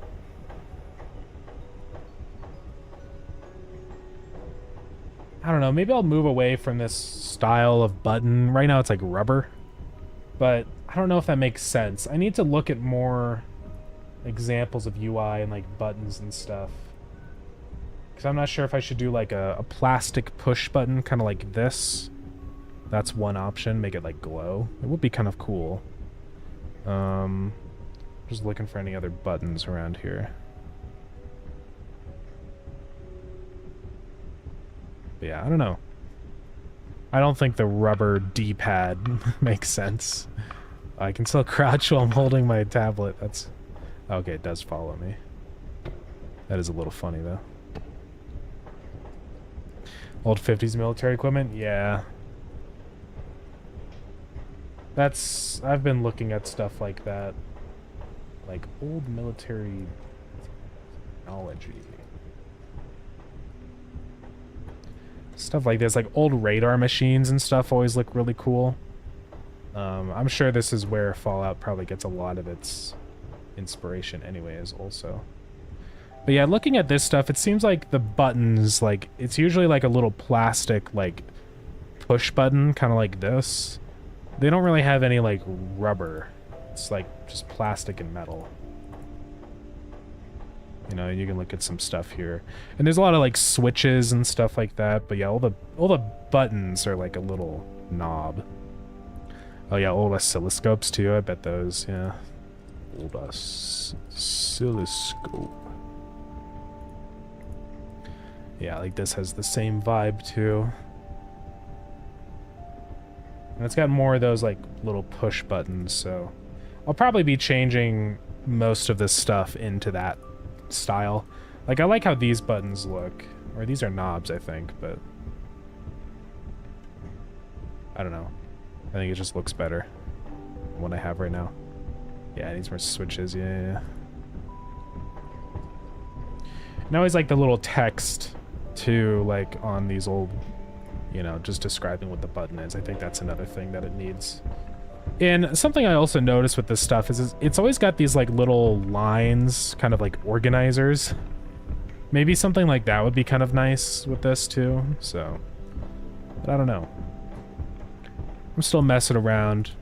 Yeah, those are I mean, at the end of the day, it's going to be more of a visual change than anything, so I'm not like super worried about doing that immediately, but it's just something in the back of my mind that I do want to do eventually. Yeah, this is like a Soviet oscilloscope, so this is kind of sick. But see, they've got these are what the buttons look like. They're just like little plastic push buttons. So I might change it to be more like that. But yeah. The screen's a little bit more square than I expected. I mean, that one's round, but on this one.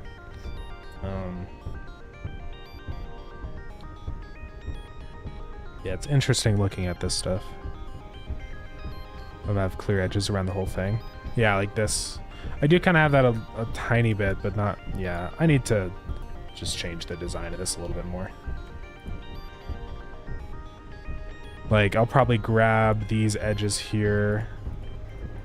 They'll let me, and extrude them out like this, you know, just because it looks cool. I don't know if that'll update live. Maybe? Just decided not to. But yeah, even just like a little change like that already, I feel like enhances it a lot. So I'm going to be going through and doing that. I want to add more of like a... I think I want to shrink the... Well, I'm not sure. I kind of want to make some changes to the way this CRT transitions, probably. This interact button needs to change. I think I might go with more of like a metal button design or do like plastic, hard plastic buttons, possibly. But give it sort of like a metal frame. Kind of like how these always have, these push buttons. They have like a border around them, right? So... And also just looking at old devices like this, the CRT screens always have a very similar like pattern. Like this one's got this like this raised section with these bolts and it kind of sticks out. Like almost all of those are the exact same way. Like this one's the same. This one's also the same, how it's got that like raised. And like this one doesn't have the bolts, but it does have like this its own little raised section for the CRT. So I think I want to add that. It's because it's the meta. It is the meta, yeah. Probably helps like block out light from other sources and stuff. Yeah, see, like these are the buttons I'm thinking of doing. This one's a good example, like hard plastic buttons, kind of like this, that you can push in and stuff. I think that's the play. And it's got that like tiny little border around it. I think that adds a lot of like character to the button, obviously, so. And I always like how there's just a tiny little gap. Like nothing's really perfect with this stuff, right? There's like you can see some spaces in between like the plastic edges and the actual like internals and stuff, so something like that would be cool. Yeah, yellowish plastic buttons, yeah. When the balance changes come, it'll probably change, I'm sure, yeah. Like, I'll be doing a lot of... I want to, like, draw a mock-up of what I want it to look like. So... I kind of do like this little thing that sticks out at the top here. I don't know why, it just is kind of neat. Like, maybe we have that up there kind of like a little information panel, possibly. Who knows? But yeah. But it's fine. I'm just going to focus on getting like the the functional elements implemented, and then we can worry about making it look cool. So it's funny because that was a product plastics drying or varying too much in quality and shrinkage. Oh yeah, that's kind of funny.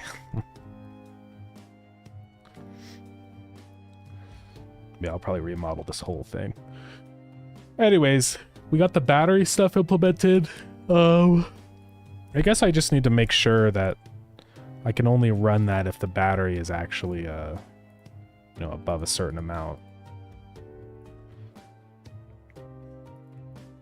So if battery runs out, I want it to just shut off. We do need some kind of like text over the screen that's like lost connection, you know, which I think we can do. Because we've got the, now that we have this in terms of like a separate texture, it actually makes it way easier. Because I don't need this color rect anymore here.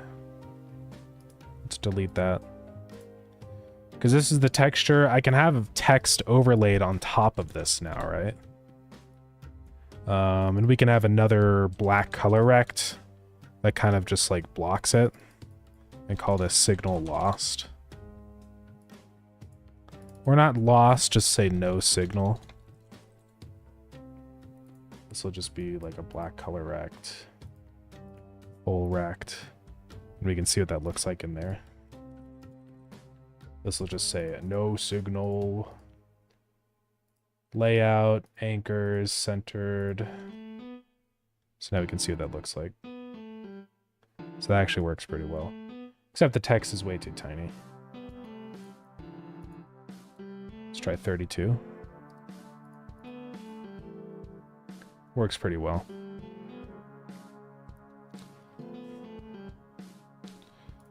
All right.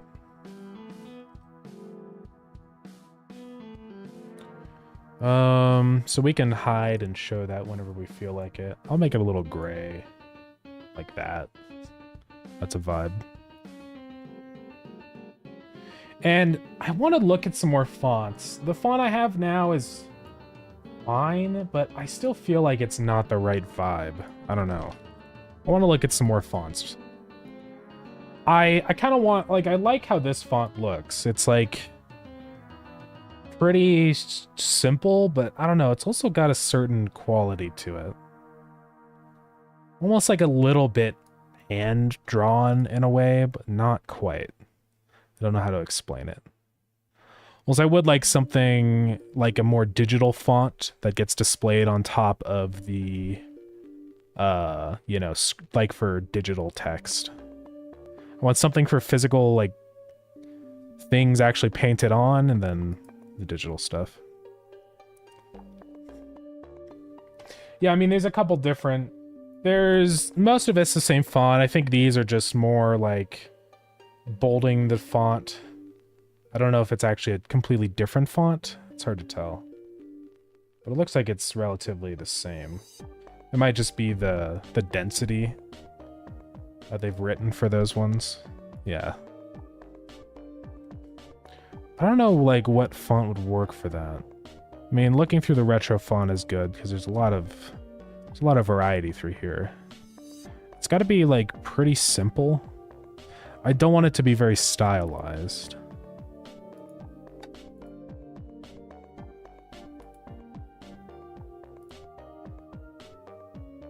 Like, this is the font I want. I don't know. It's kind of like the characters are kind of thin.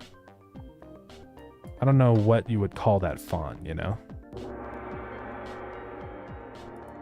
So, hey, thank you for the follow. I appreciate it. Good evening / morning. I was talking on YouTube. Oh, sorry. Yeah. The YouTube chat is, it's frustrating how I have to set up the YouTube chat because Twitch doesn't allow you to combine chats as far as I know. They might have changed that recently, so maybe I should look back into that. But they don't? Okay. Yeah, that's what I thought. Somebody, I think, at some point said that's not the case anymore, but I'd have to go actually look in their, like, rules and terms of service to find out. Yeah, font size was not a thing back then. They used different stencils and fonts were not consistent. Yeah. Dad used to work on industrial equipment manufacturing. Oh, that's cool, yeah.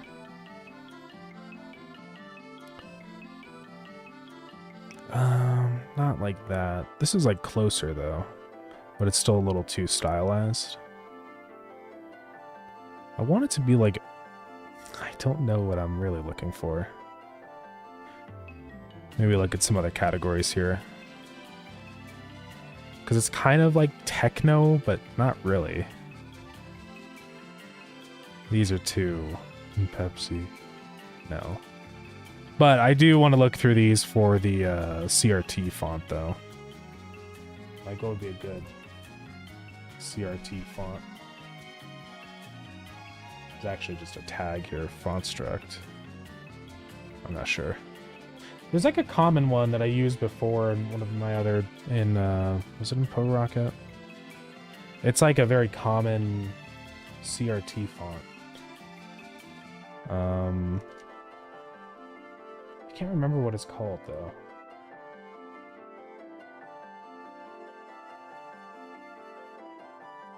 It was mode 7. I'm just looking at some, these are like real ones. Mode 7. I was asking you, yeah, I could make it into knobs or make buttons get stuck when you press them. Oh yeah. Would be kind of funny.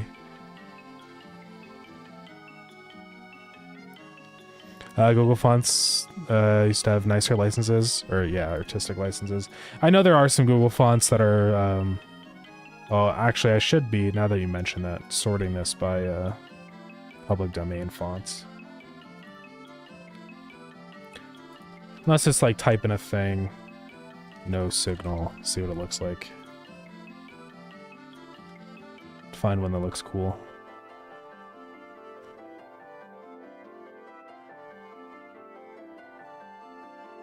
A lot of these are like, blocks. Okay, that's all they had. Interesting. Can I just search like CRT fonts? Samsung CRT TV. I don't know. This font's not too bad. I wish this font wasn't as thick though. That's the only... Personal use only now.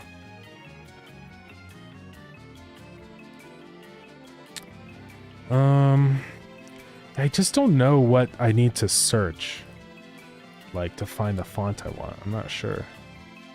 What is the category? It's not typewriter. I mean, you'd think it would be LCD, but maybe not. Square fonts? These are just gonna be like these. Pixel fonts, kind of. Yeah, like programming monospace fonts, yeah. I wish I could remember that one font that I did use, because it was a nice font. And it was like a real CRT font, you know, so let me go see if I can find that anywhere, because I am really curious. I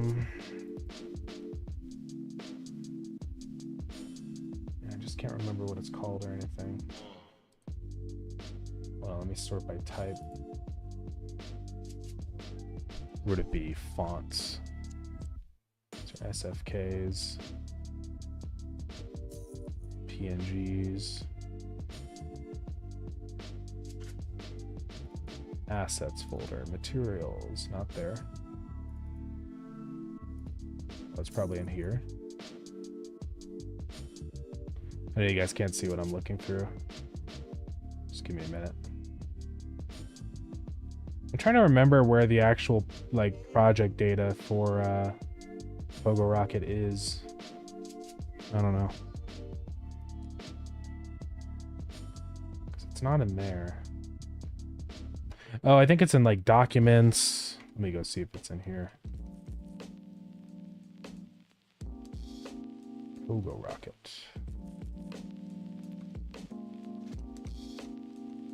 I have PogoRocket old. And then in here I think I have fonts. It's just called Font CRT. It's like a weird format, though. I don't know what's going on here. It doesn't even look that good. Maybe it's arcade fonts? Possibly. I just want to find a font that was, like, actually used. Not, like...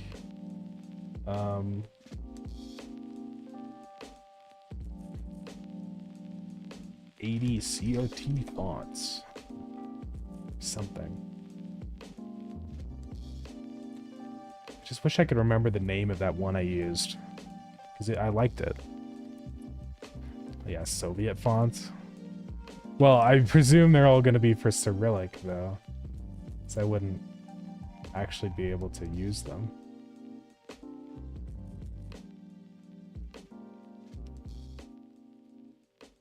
Alright, let's figure out what we want to do here.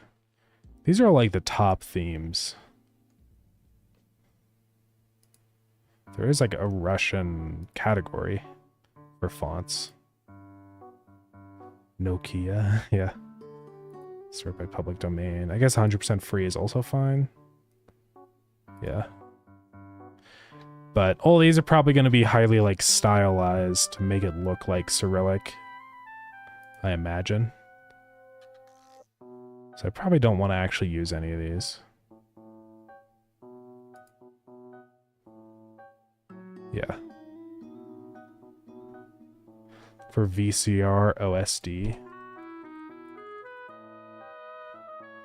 This one's not bad. 100% free. It's got most of the symbols. I won't need all of them. I mean, we could try it out. It's definitely an option. Let's just look a little bit longer. Let's look through... I don't know. LCD is kind of not really what I want, but sort of is. Good old DOS.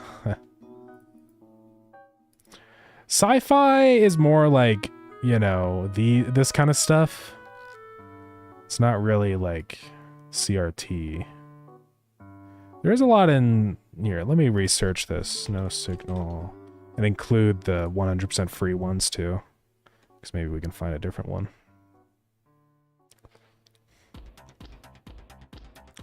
Commodore 64. I mean, this one's not terrible.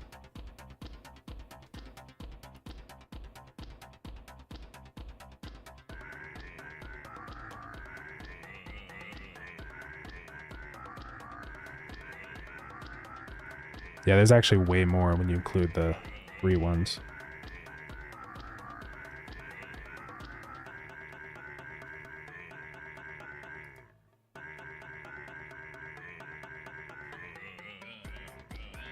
What a banger, yeah.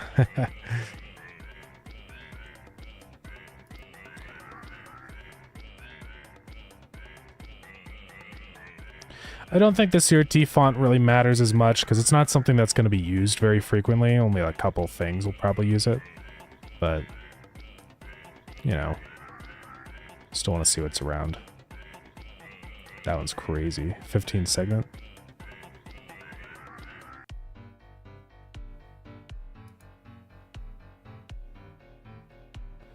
Well, we could give this one a try. We can always really easily swap it out. Not that one. I already downloaded it. The VCR OSD mono. And just see what it looks like. And if we don't like it, we can change it. I don't have a fonts folder, do I? Is it in resources? Here, it's time to make a fonts folder.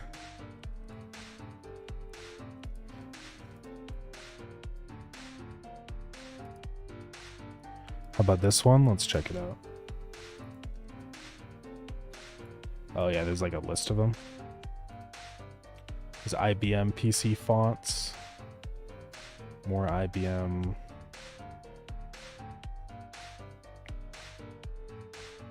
These are definitely neat. The only thing though is like using actual IBM fonts, I just don't know if they're copyright free or not. So It's hard to say.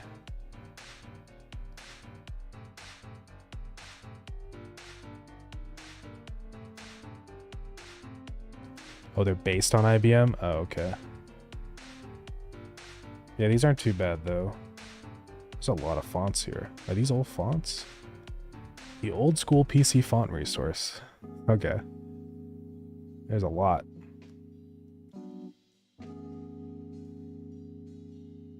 There's like specific companies and stuff. Acer? That's crazy.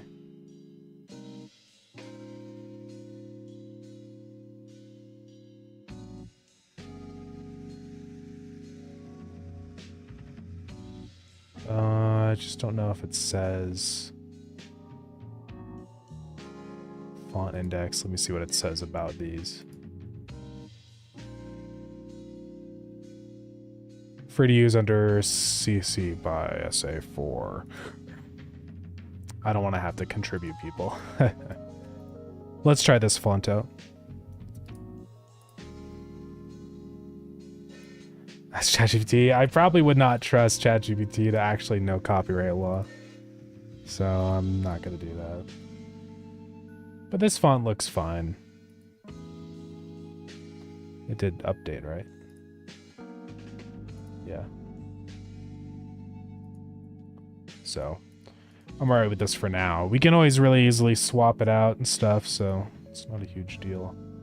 That is the font, right? It's just hard to tell in that little tiny preview. Yeah.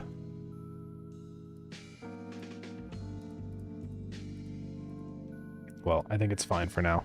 Snooze the ad.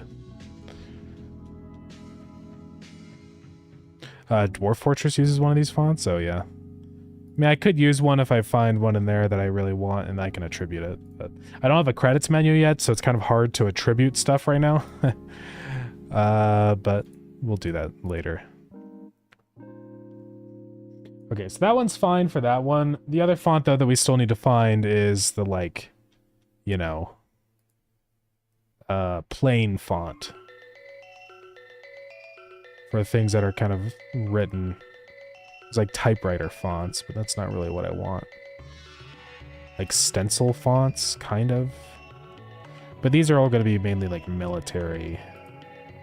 It's not really what I want. Unless we find something in here that does work.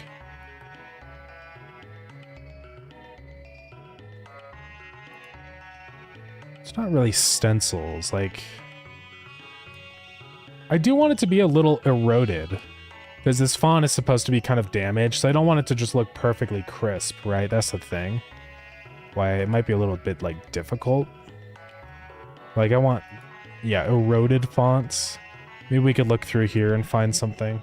Like, what's some text that it would display? Battery. Domain, 100% free. Let's look for those. I save links and comments throughout my code, so don't forget credits. Yeah. That's always a good way to do it.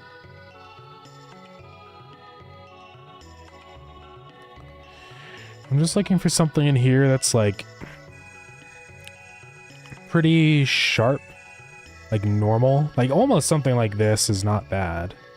Like, it's just a pretty normal font, but it has some, like, erosion on the edges, which is what I want for things that are actually, like, physically, written out. Almost something like that.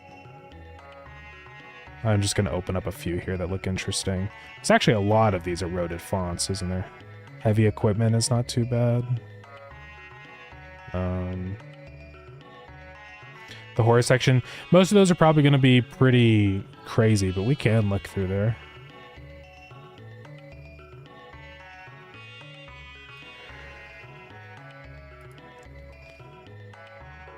Battery.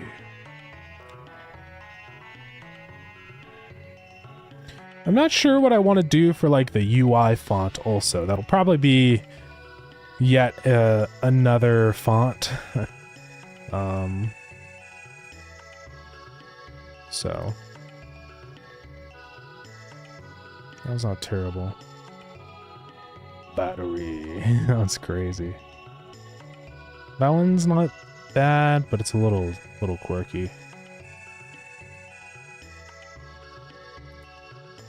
do like one more page. And go look at the ones we've opened up.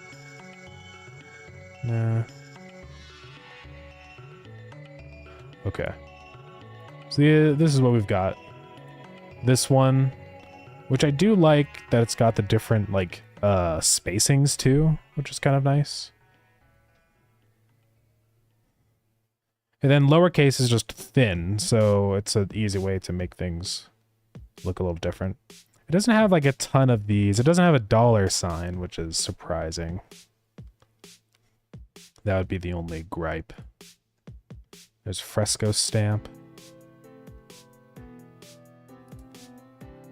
This one, maybe a little too bold. Then this guy, which is I think too thin. Well, I think this one's probably the most complete. There's a couple symbols in here it doesn't have, but I mean, it's got most of the basic ones, so I think it's probably okay. I'm not really going to be putting any weird symbols in there, so let's do this guy. Silent Hill. Oh, Silent Hell. Why does it say Silent Hill when I download it?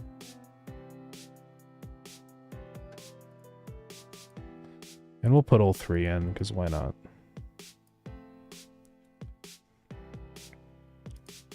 Alright. So let's go to our default theme. And I want to override this now with default font. That's the extended regular. That's condensed. And that's just regular.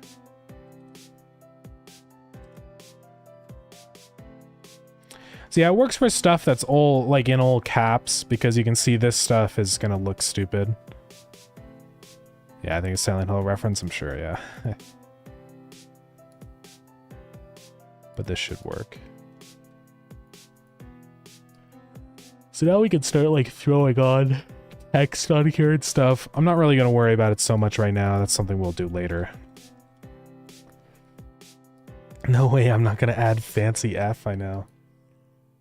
It's so sad. But we'll probably have like a little thing that says like battery over here, you know? I don't like that it's, you know, outlined like that.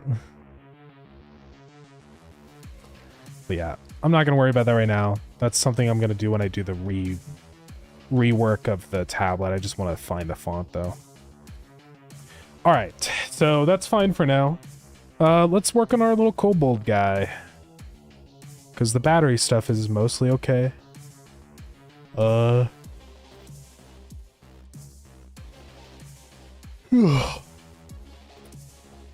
Yeah, I can change the outline. I just need to make alternate themes though. So sorry, we got an ad starting soon, everybody.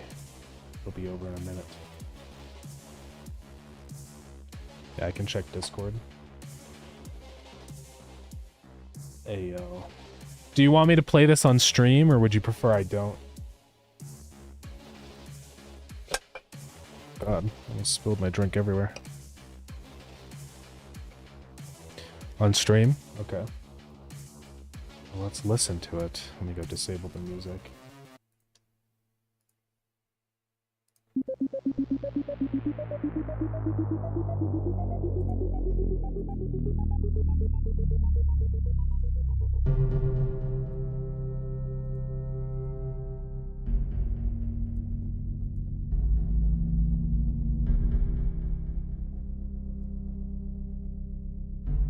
I like that, it's nice and ambient.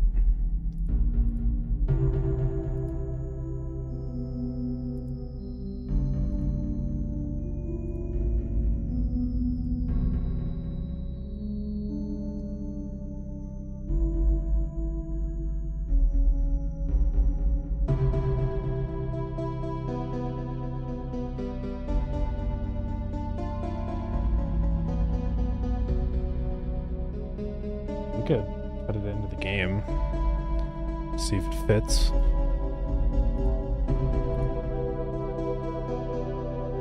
And go to the main menu scene. Oh, you're in ads? Oh. My bad.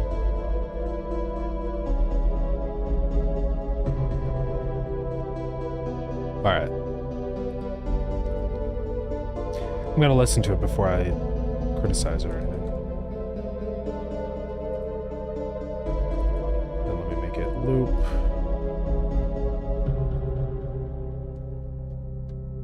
Oh, is music gonna be funny? Oh no, it's just normal. Okay.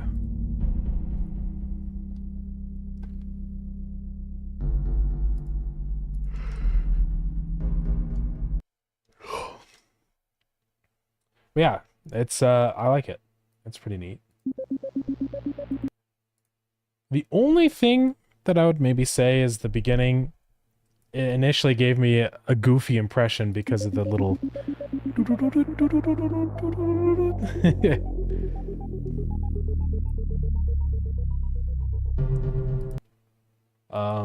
but it's probably fine. I imagine that would be playing during like the startup. Maybe it'll show the logo during that time or something, I'm not sure. Well, the splash screen happens before any audio plays, so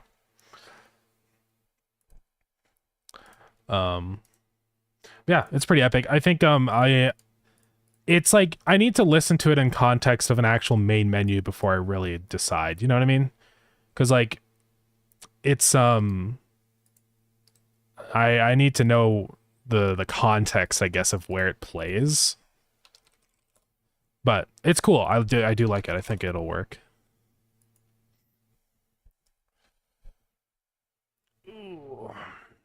Godot is actually very difficult. I mean, depends on who you ask, but that's fair. I'm learning Unity. Yeah. I found Unity personally to be an option.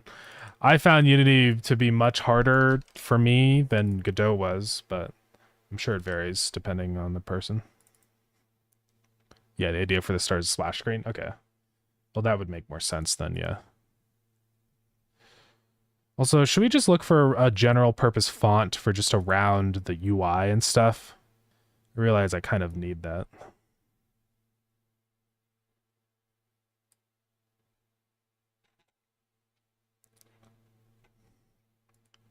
Let's look around for that. So this will just be for like main menu stuff. Props you for making all this. You're so talented. I appreciate it. Thank you very much. Yeah. We could look in the horror fonts. I imagine they're going to be very, yeah, like messed up. But I don't want the font to be goofy.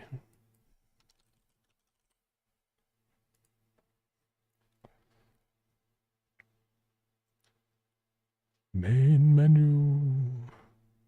I don't want it to be unreadable. Still don't know exactly the direction I want to take with the main menu font, but I mean, maybe one of those other ones that we found would work. Like the ones that have a slight bit of distortion. But weren't like super distorted.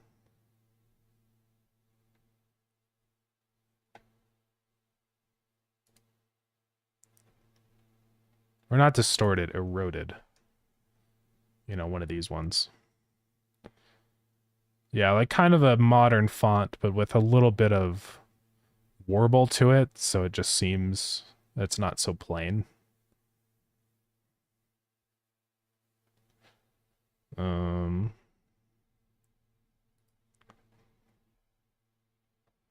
Yeah, we can look in. Also, let me turn the music back on. I forgot. There is a modern category, but they're all going to be very like, oh, Gothic modern. Hold on.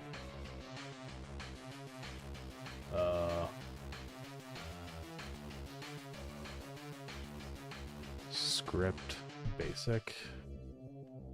Well, Gothic modern isn't really what we want. I guess just basic, probably sans serif. This is really more modern fonts. Yeah. These fonts give me nostalgia. Oh yeah. Let's have a horror film webpage in Spanish on GeoCities and use a lot of those. Nice. I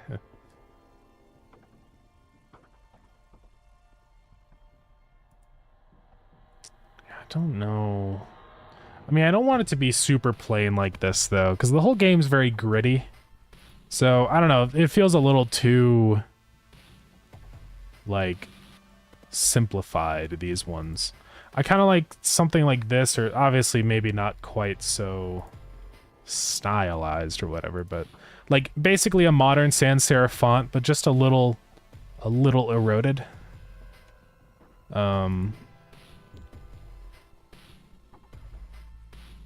Gaussian blur, that's kind of cool. Gaussian. Is it Gaussian? I don't know how to pronounce it. I want to make sure it's pretty readable. These are like too bold, probably.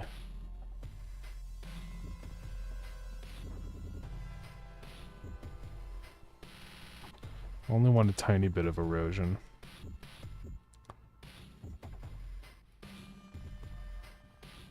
Typewriter maybe could work, yeah.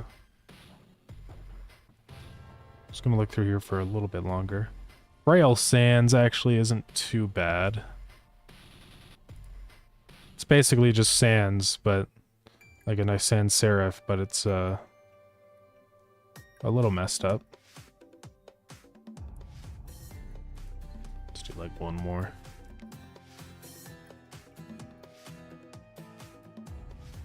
Overhaul.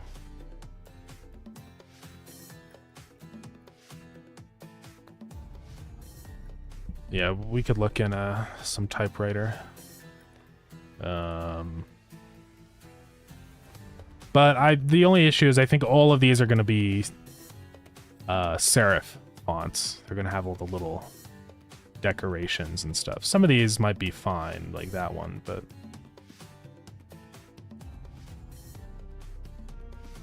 it's not terrible. Do you think GDDs, game design documents, are necessary for a game? It's not like a hard requirement or anything to make a game, but I think if you're starting out and you haven't really made a game before, it can be kind of a good thing just to have a like guide that you can sort of follow. So I would recommend it. I don't really tend to make them anymore because most of, like, I guess my form of a GDD is kind of like more visual, I guess, like actually drawing out concept art and like planning things in that kind of way.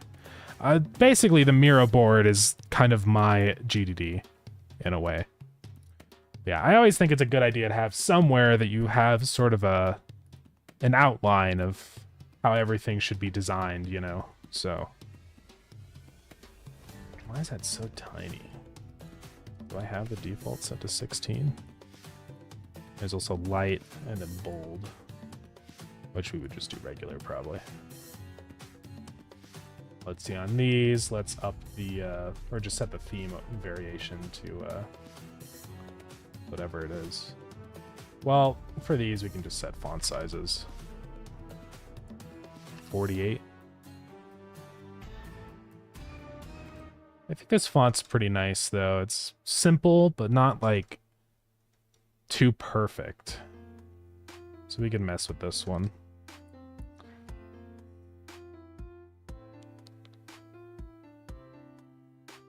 Let's see, which font did you send me here? Tenor Sans, oh yeah. Well, it's not too bad. Let's see, I probably don't want to have a centered. I feel like centered main menus look a little silly. I don't know why. Maybe that's just because what I used to do. It depends on the game. I like to do it offset though to the left. So let's do left wide like this. Do center. Then we can have our logo in here. Logo. It's basically exactly what I did for Starground. We don't have a logo for the game yet, but we'll use that guy.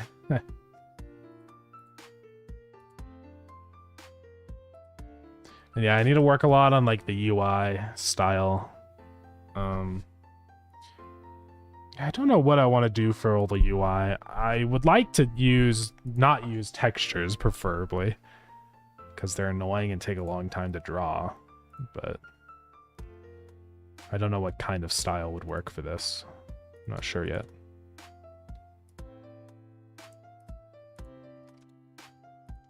But I might start working on that just so I can figure it out a little bit.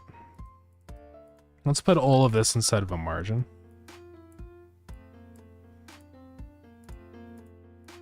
Full rect, and then let's set the margins here like to 20 maybe. And this now is funny. Set the shrink begin. Okay. Call that options, not option. And then we need to do the actual options menu. Let's see, the quit button. Let's just set up a signal here.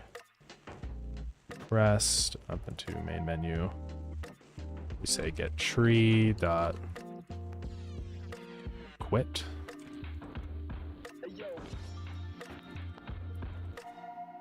Idea for the main menu is the elevator in the void going down fast. Okay.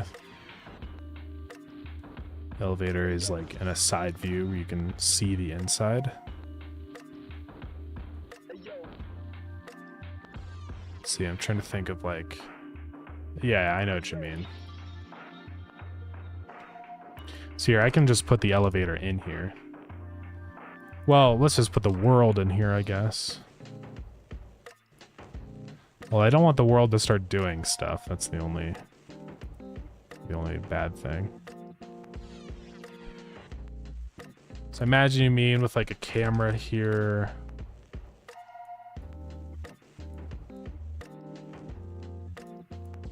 Let's rotate this. Minus 90.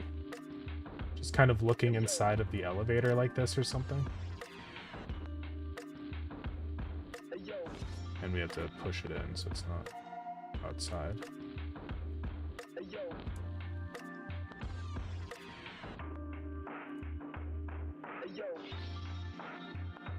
Now I can't see anything? What? In 2D view? That's odd. Is it because this stuff is... Why is it like that now? This is black. It's really strange. Oh. Oh, is it because I'm on preview mode or something? No. What is this?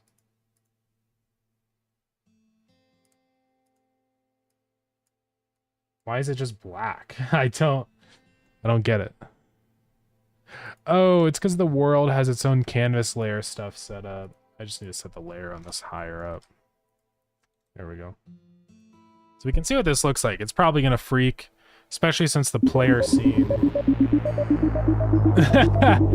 Yeah, it's a little weird.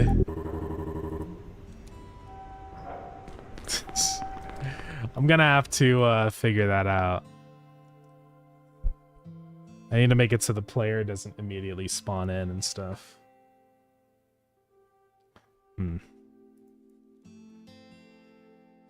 Let's see, look at this font. Let me check it out.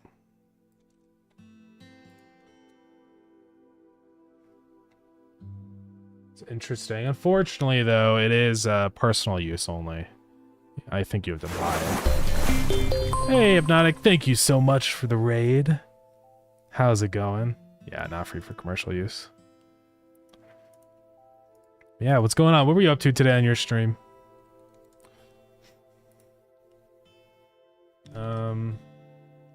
Let's see, this is gonna need to fade in.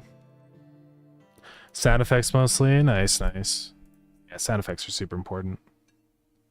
I need to do more sound effects for all the stuff in Deadlift because there's a bunch of things that just don't have a sound and it sounds a little silly. But yeah, it's cool though. Not Blender, what am I doing? I wanted to grab the elevator scene. See if I could put that in here without it breaking. I think this would work. Nope. Because there's no global world. That's the only problem here. Yeah, the elevators aren't really set up to be like a separate thing like that. Yeah, I don't know. I don't know how we're gonna do that. The only other thing I was thinking of is having like a view of like the looking into the elevator with the door open. Maybe we'll do that. Well, I could place the model, but it's not going to have like all the textures and stuff, as you can see. So that doesn't really work. But yeah, anyways, sorry, let me... I just need some item data configuration now, then we're all set for a playtest. Awesome. That sounds cool. Yeah, playtesting is really nice. That's really what I'm focusing on with this right now, is just trying to get playtesting going as soon as possible. Because it really, like, I don't know, makes your game good, you know? I can just say create tween. Identifying issues and just balancing especially, I think, is one of the big things, so that was always a massive help with Starground. Let's see, volume linear is equal to create tween. Oops, let's just wait. Create tween, var tween. Yeah, mostly balancing things, yeah. That's gonna be the big thing, I think, that Deadlift is gonna need a lot of, is, yeah, a lot of balancing. There's so much stuff that needs testing and, like, tweaked. You know, spawn rates, everything, so... yeah, I should be able to say volume linear now. 0.75, duration, like 5 seconds. I think I can do it that way. Let's try it out. Can't figure out balance without a lot of playtesting. Exactly, yeah. Okay, I forgot to actually set the volume linear to 0.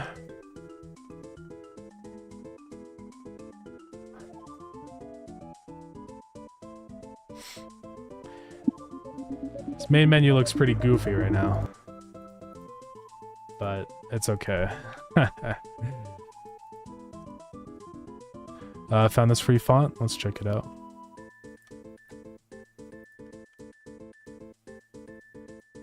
Grungy Boldy. The only thing with this font, though, as far as I can tell, is it doesn't have lowercase characters. I think I do want lowercase ability, so... yeah, it's not too bad. As long as I don't have to credit anybody, then it's fine. I mean, I don't mind if there's something really absolutely necessary that I find that I need. Like, it's okay if I have to put an attribution into the credits, but it's just, you know, I'd prefer not to. Because then I don't have to worry about, like, there are some other limitations with attribution stuff. Like, I don't think I'm allowed to modify them. So it gets iffy when that kind of stuff starts happening. I want to be able to do anything I want to the assets in the game, so... That's why I usually look for CC0, because that's essentially just public domain. There's, like, no rules about modification and stuff like that, so... yeah, I'm still not sure the direction I want to take with the main menu. I need to just look at some, like, UI. Go to, like, the game UI database or whatever. And look around at some games and how they handle their UI. Just thinking, like, some horror games, like... I don't know, how does, like, Clover Pit UI... What is that? Okay, it's not here. I don't know if it's gonna be visible in any of the screenshots, the UI, but... I mean, their UI is just a black rectangle with text, so it's not really anything super fancy.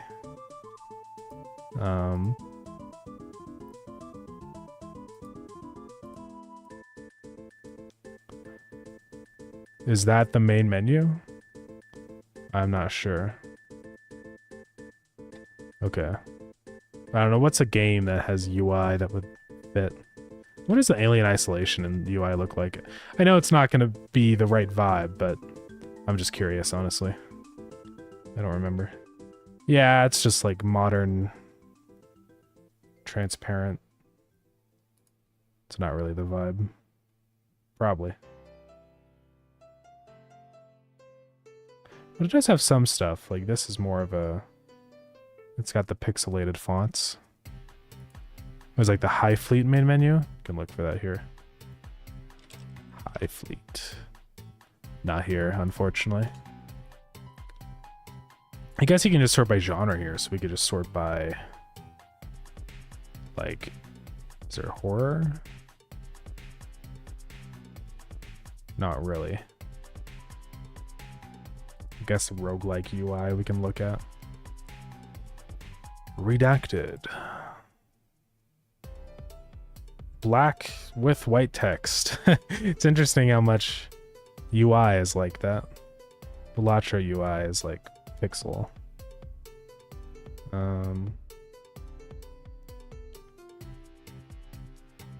So it's so cool, I can take a look.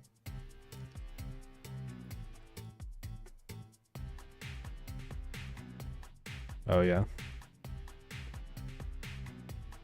Commercial license is free. It's kind of interesting. Yeah. Yeah, I think before I really decide like font stuff, I need to like really... I need to create a visual diagram of the actual vibe of the UI. Because it's hard to just pick a font when I don't really have the context for what anything else looks like, I think. So that's kind of what I need to do. What does the Hades font look like? Or not font, UI. Well, it's all fancy. Hades is all drawn. Okay. Returnal. It's probably going to be transparent. It's not interesting, though. Spelunky 2.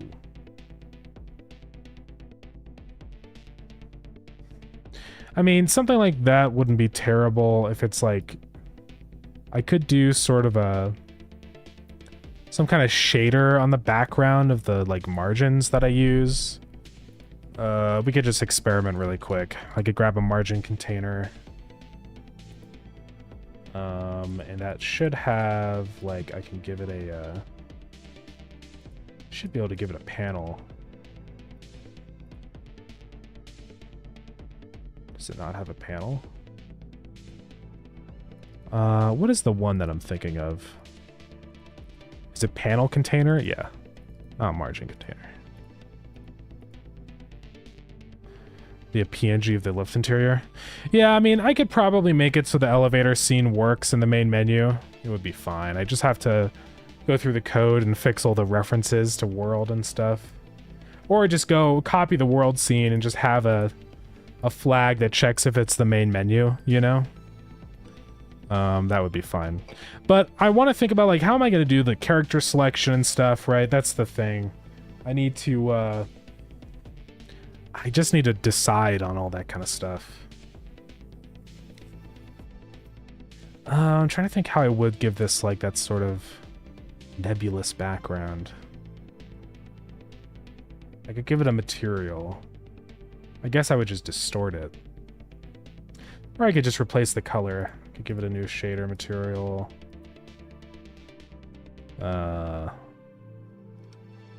Black BG or something, I don't know. And then we could set the color to texture, texture, UV, say var text, or sampler 2D, texture, let's see. Then I can give this a noise texture. Give it a fast noise light. Now the thing is I have to like multiply its value based off of its distance away from the edge. So that's like a challenge that I have to figure out. How would I do that?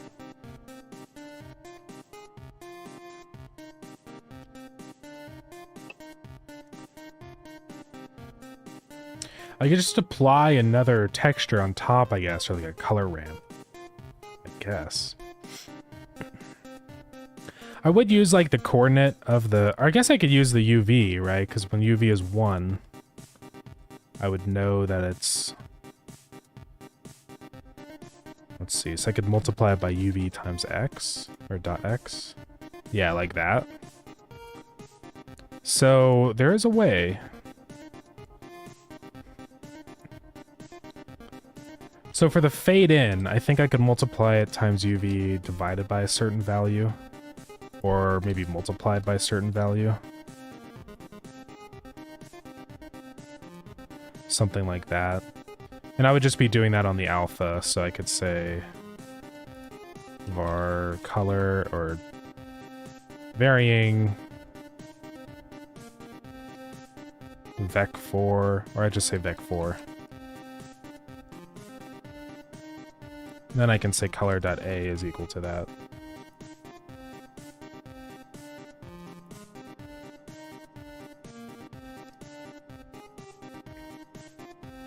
And set that to color. I'm just kind of messing around. But you can see it does get that kind of like fade effect now on the edge. I could decrease that value a little bit, like 5. Maybe even less. We go to like 2. But the issue is, I think if I expand this, that fade effect does also change with it, so that's not really ideal. I'll probably have to convert this into world coordinates. So we can find one of these shaders where I actually use those. Maybe I don't. We'll have to copy that over from Starground. So I am Thor. Thank you for the follow. I appreciate it. So yeah, it's in none of these. What is that? It's like vec for world UV. Or it's going to be a vec2 world UV. Then world UV is equal to something. Let's just go open up Starground really quick and copy it. Try shift scale. What is that? Like just changing the scale of it down there?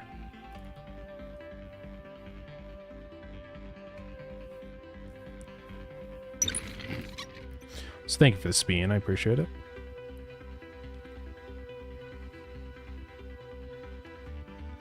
I've got that line in all those Starground shaders, so let's just copy really quick. I'm convinced that shader coding is magic. Yeah. It's complicated. But it's really cool. You can do some awesome stuff with shaders. Once you kind of learn it a little bit better. And I still kind of suck at them, but I have been getting a little better.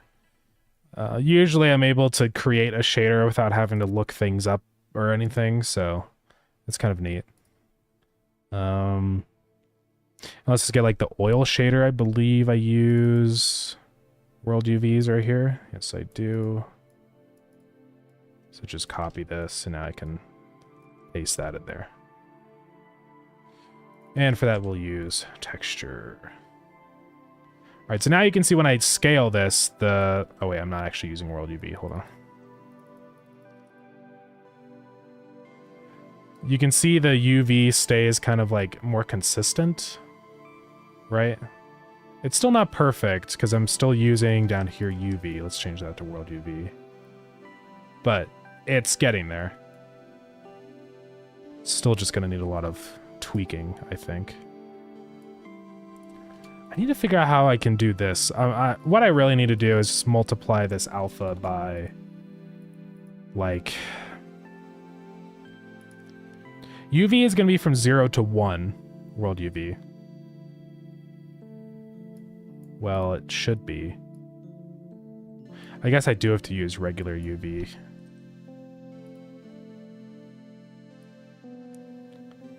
So I can grab that, like, and figure it out that way, then map that UV to a color ramp over here. I don't know how to actually do a color ramp.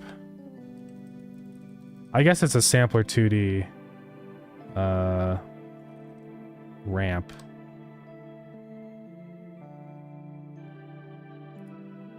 Yeah, then I can do a gradient texture 1D, right, like this, so we can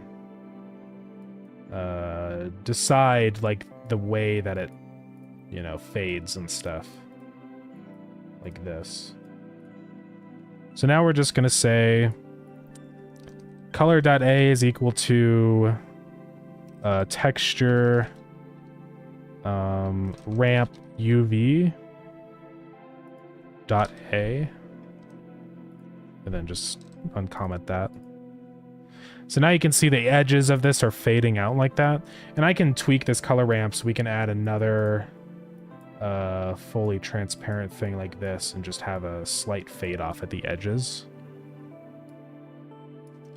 So that works there. But that's only for the X and Y. So I'm going to change this into a 2-dimensional gradient. Here, let's clear this whole thing. Gradient texture 2D. Now I can, like, do funny stuff.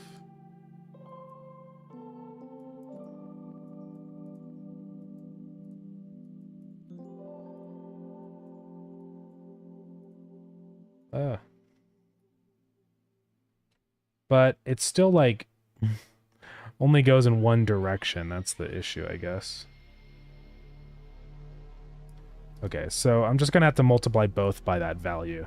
So let's do a 1D gradient again.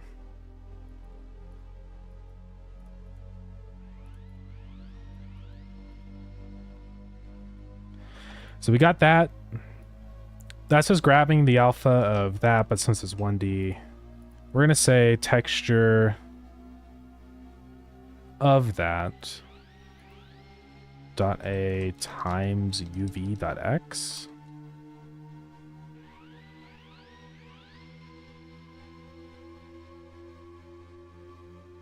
No, that doesn't work. Just thinking how this is going to work. Because this is like a 2-dimensional... This is returning a 2-dimensional grid. Or a 4-dimensional for the colors. Fitting music, yeah. It's complicated. Let's see. Because that goes from 0 to 1 on that axis. Using UV here. If I use like UV.x, does that change it? No, because it has to be a 2D thing.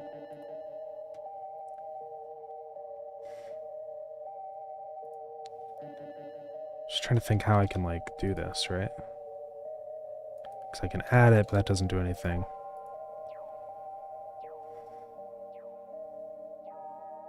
Color.A. Ramp.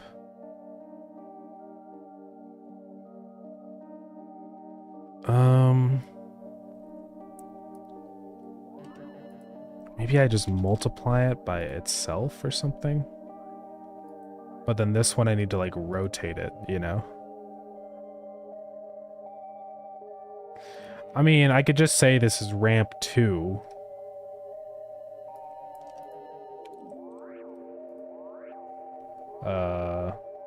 And technically this would work.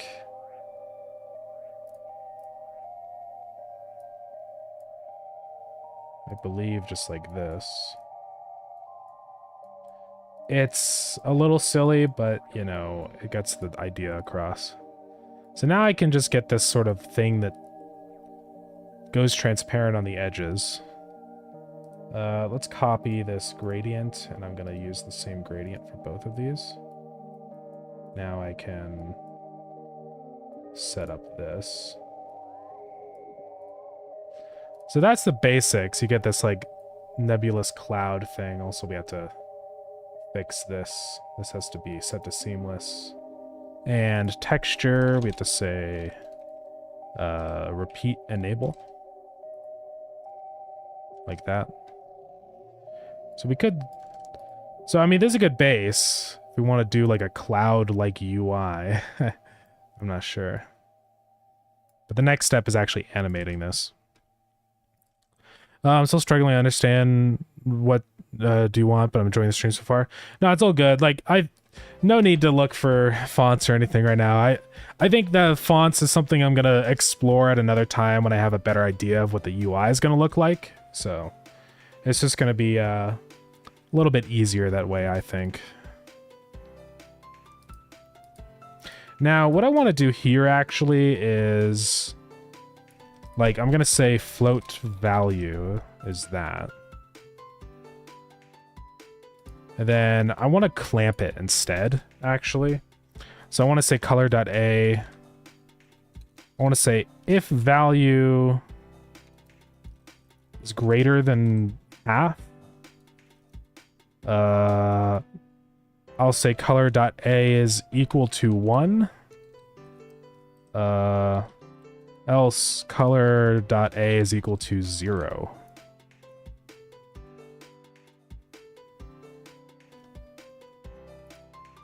So that should do like a hard clamp on that. You'll see. It's not going to do like a transparency thing, which is what I want. You'll see why. Just make that seamless. That's for clouds. It's not quite for clouds. I mean, it kind of is. It'll make more sense in a minute once I keep tweaking this. But you see, now we get like this pattern. And we can go ahead and say, like, I want to multiply, let's see, color times value. I think this is what I want to do. RGB times value. How do I want to do this?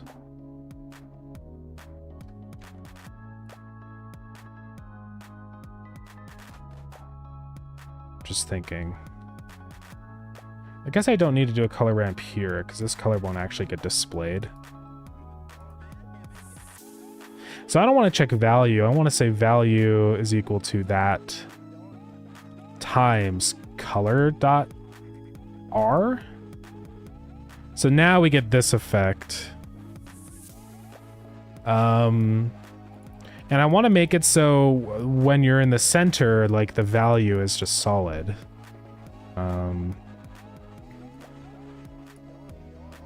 Okay, so let's get this as a separate value. We'll call this var gradient, or just float gradient is that.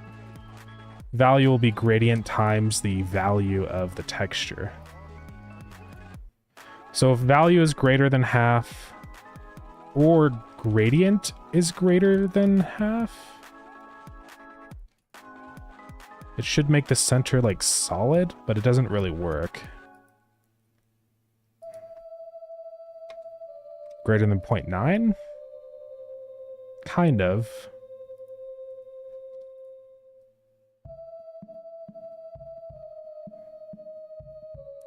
There's probably a better way to do this, but you know, we just got to mess around until it looks correct. Now we can say plus time, and we can animate it. Then also on this, instead of just setting the alpha of the color, I just want to say color is equal to vec4 0, 0, 0, 1. Otherwise here it's equal to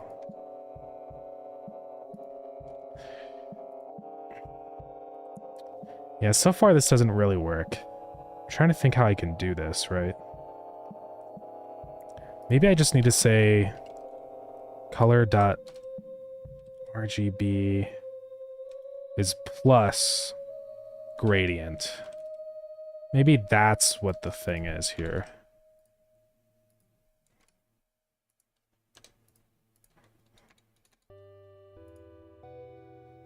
There we go. Now I can just get rid of that or gradient is greater than that. Okay, this is the effect that I'm trying to achieve, where it's like you get this kind of cloud-like background for the UI, right? We're much closer now. And I can tweak this to choose how, like, wide the border is. So now with this, we can tweak the noise size and stuff. I probably want to keep the size relatively large. But obviously we need more resolution here. So let's do that. Increase the frequency a little bit. Oops, I went too far with it. And then I need to decrease the time here, so we're going to say plus that times speed Uniform float speed. Or uniform. Let's make speed a vec2. So now I can tweak the speed of both of these axes like this until I get it how I want. So something like this could be an interesting direction for the UI. It's kind of neat. There is a little bit of funniness like with the fading. I've got to kind of tweak it so it doesn't get squished too bad, but honestly, it's not really a huge deal because the noise texture is attached to the world UV. So it's not going to get all weird and messed up. But yeah, the more that we tweak this gradient, it's just the more, like, I could move these more toward the center, and that kind of makes it more like that. I could modify this value here, so if it's like greater than 0.1, you know, just so it's less of a fade out.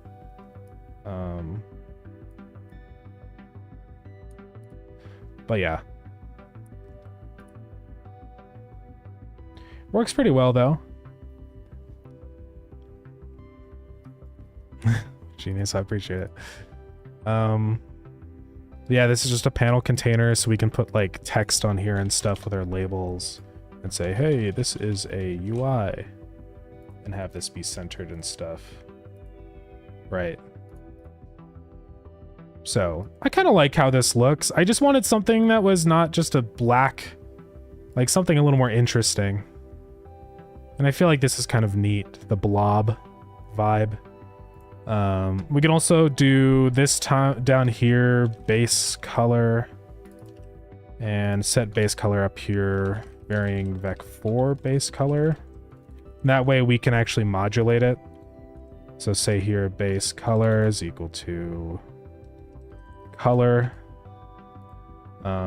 Now what that lets us do is, instead of setting this to 0 down here, I'm just going to make the default color white. So let's do that. Boom. So now it's just white. And I can say up in here, visibility, we can now like tweak it. So I can make it red if I want. I don't know why it's not really changing color very much. I'm not sure. Maybe it's just because R now is larger than it should be or something. I'm trying to figure that out. You know, why is it kind of weird?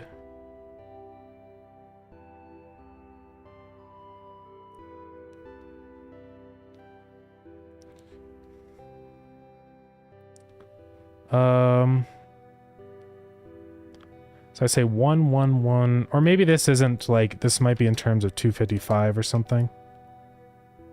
Possibly. It's a vec4, it should be in terms of 1.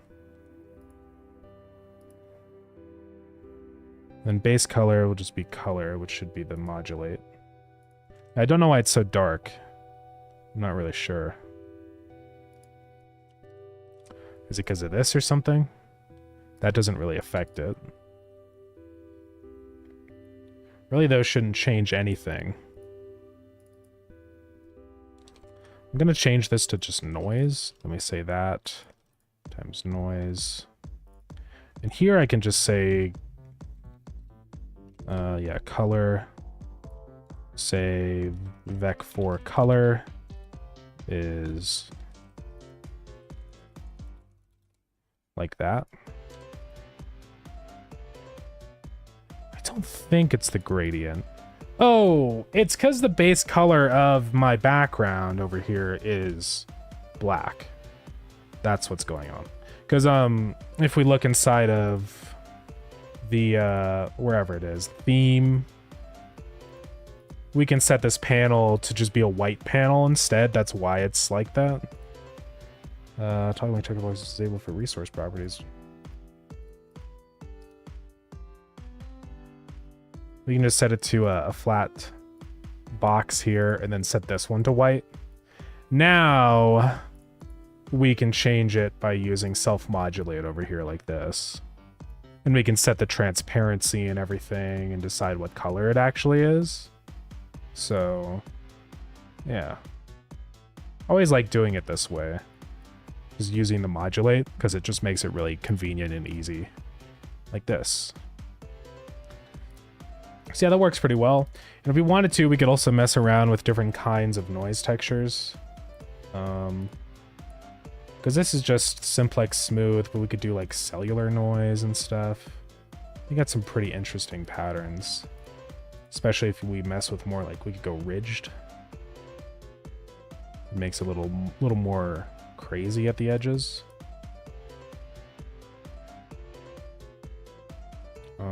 Yeah, seems to work pretty well.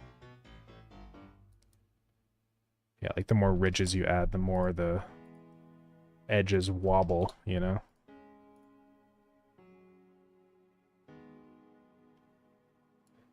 But yeah, I kind of like how that looks. That's what it looks like when it's larger. It's interesting how the ridges changes the pattern. Yeah, there's a bunch, like value is pretty simple, I think. You got value cubic, Perlin noise. Cellular, if we do this, we could actually do like Voronoi. Like with the jitter, maybe up the frequency. Right, so you can get like that pattern, which looks kind of neat. So there's a lot of different edge animations you can kind of do with this. Or you could just do a grid, right? If you set the jitter to 0 like this, which is also kind of cool. Right. So yeah, this is kind of a neat shader. And yeah, you could do any kind really in here that you want. This would be more like diamonds, it's hybrid. But simplex smooth works pretty well. And if you make it with FBM, it's a little more textured.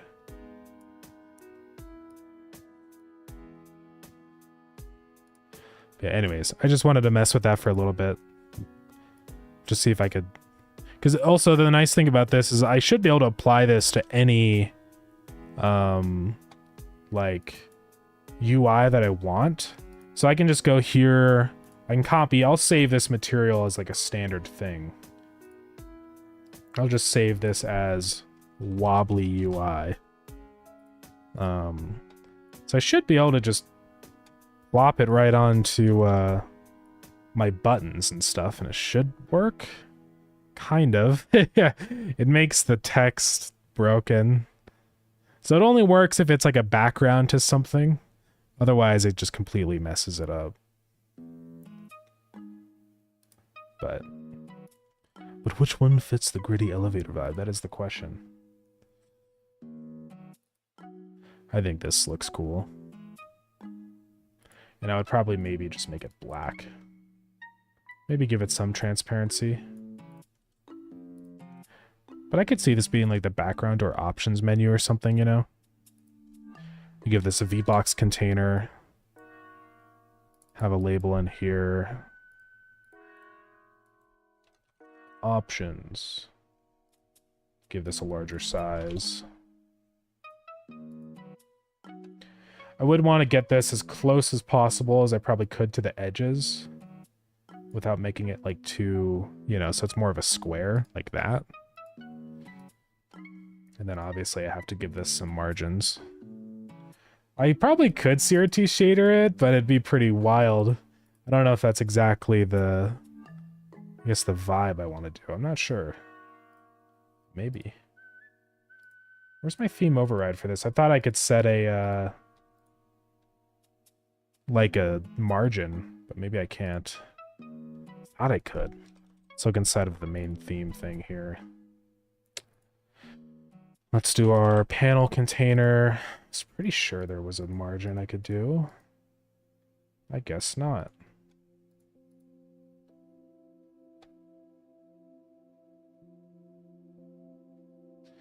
Is there a different node I was using for this? I thought it was like panel.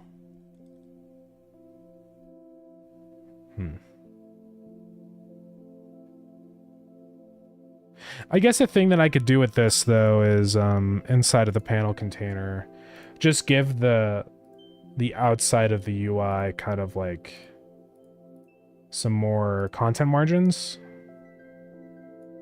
Or not content margins, or yeah, no, content margins. So I could set that to like 40. And then just do that, and that works as a margin. But yeah, that works pretty well.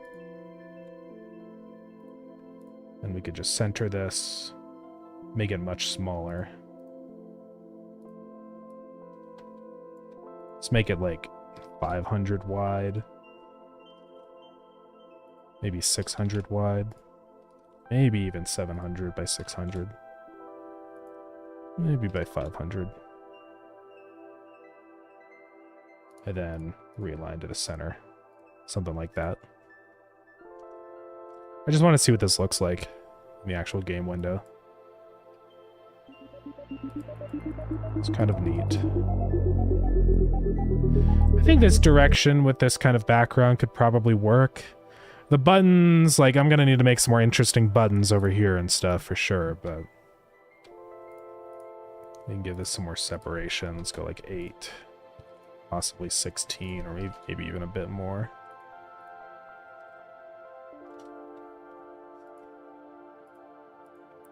And then this would just have all of its tabs and stuff. We'd probably do a tab container. Give this all the different sections. So that would just be a basic, I guess what we just do a control node. These would all be VBox containers.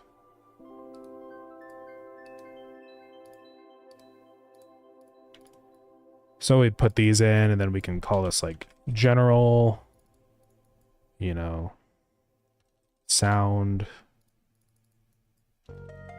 accessibility or something. And we can change these around. Keep this centered. Yeah, so now we can just choose which tab we're in and stuff. And then I want to add in some H sliders for the sound stuff.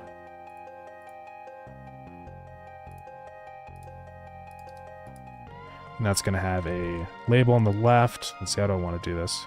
I guess an H box. Give that a label. Give it another label. And then this label can just say, you know, sound effects or whatever. And then this label over here would be like the current amount. Then set this one to expand like that. I don't know why this has like a background to it. You know? Why is it like that? That's kind of odd. Oh, it's because this has a... I see. I can set tab container to vertically expand. Is there like margins on here? There is. Side margin. Which doesn't seem to do anything, apparently. So that's interesting.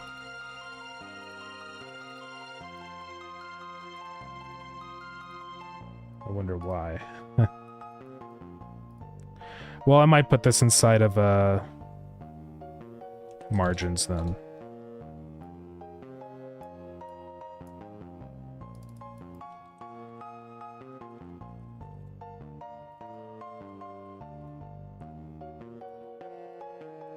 And then put the sound one also inside of a margin.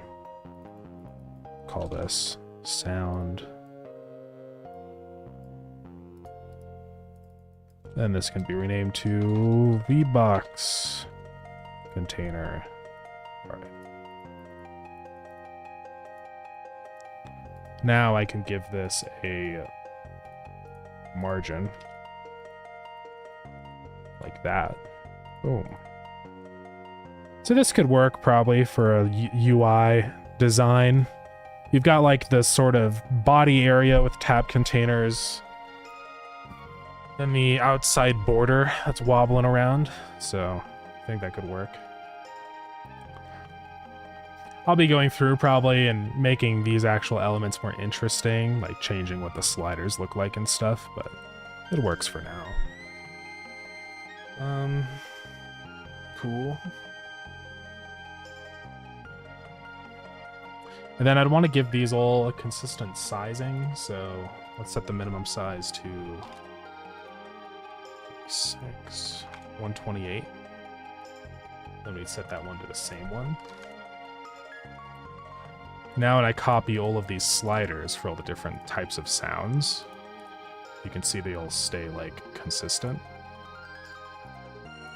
Also on these, I have to make sure that these labels here are set to right spacing, like that.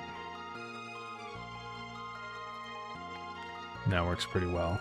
I guess these ones don't have to be quite as long. They could be more like 32. 32 is probably fine for those guys. Just whatever the longest one is, I guess. So that'd be master volume. This would be like music and then sound effects. And for this kind of game, I might do a couple more sound categories than I have in like Starground, just because I think there's going to be more kinds of sounds that you would probably want to be blocking. So we might be doing that. Maybe I'll change this last one to SFX just so it's... I can make all these shorter. Keep it at like 55. Like that.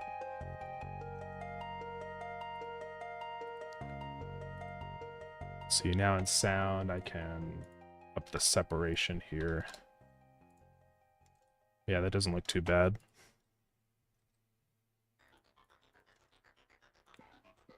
Cool.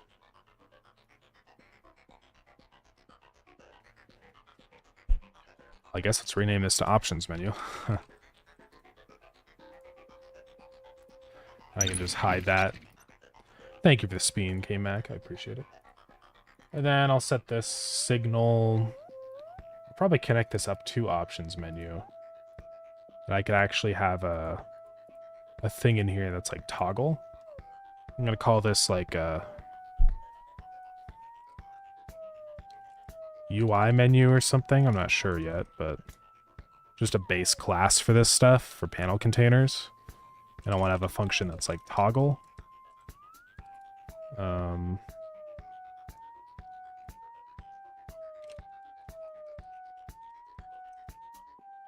Like that.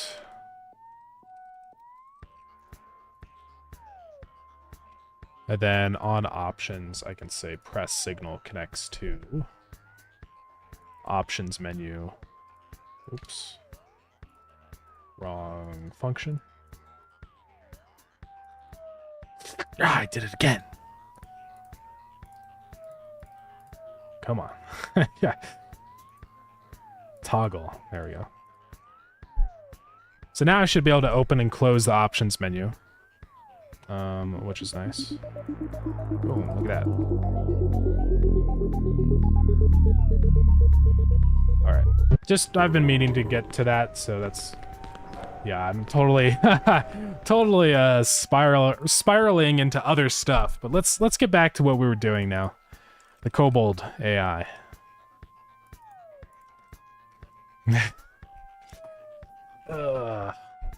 It's fine. So let's figure out how he's gonna decide where to go and stuff. Right now, he just wanders around and doesn't mess with the player or anything. I want him to have some kind of targeting system where he has a radius around him of potential items that he can grab. So we're gonna just give him a shape cast 3D probably. I imagine. And set a 0 target position. It's either that or we just loop through and do a distance check. I'm not sure.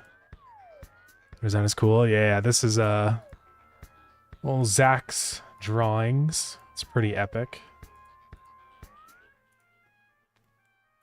Spore looking, yeah.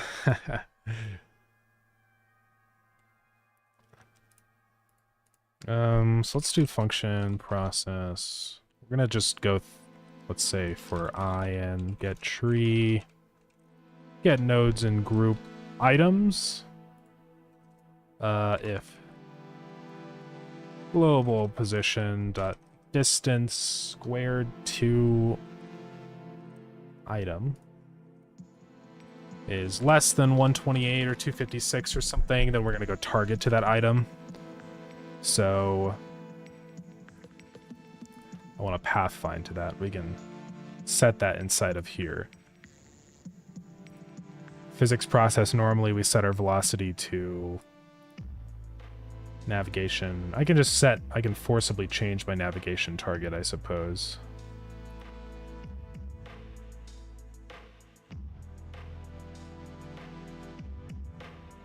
That's what I do in find target. Okay.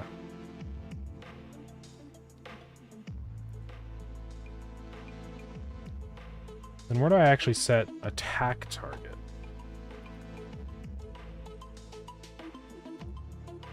Where do I like use that? Okay, that's an update attack navigation. Which we don't, that doesn't run at all for this guy. So we can just set our, just immediately reset our navigation target right here. Could you make an area for items? I mean, I can. I just don't know what's the most optimal way to do it. I mean, this way is pretty easy. I just don't know. I'm not sure. But we can change it to an area. I mean, it should essentially do the same thing.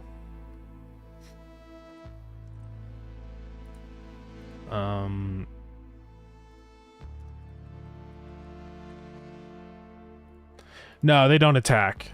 They only steal items from you. They're passive, so. We want a mix of like guys that directly attack you and stuff, and also guys that are just completely, you know, harmless, that don't really mess with you. I mean, they're not harmless, like they steal items and they're a nuisance, but they don't like kill you, you know, if that makes sense. They're not aggressive. Yeah, that's worse. Yeah. So you got to kind of be on the lookout for them. You don't want them to, they'll probably be scared of the player.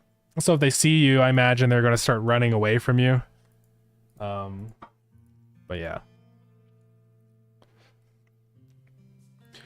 So we're just going to say navigation target position is equal to item dot global position. So as soon as he spots an item, he should just start going toward it.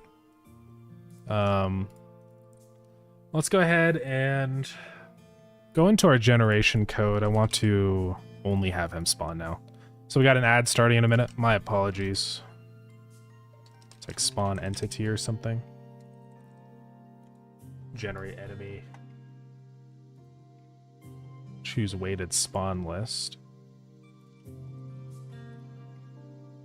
Yeah, so now let's just get rid of that and only spawn in Kobold. So there should just be a bunch of those guys running around. So if we go through this maze, hopefully what we see is that these guys will go to an item and then just stop moving. So I don't know why I keep spawning and looking at the fence like that. I don't know what's going on there.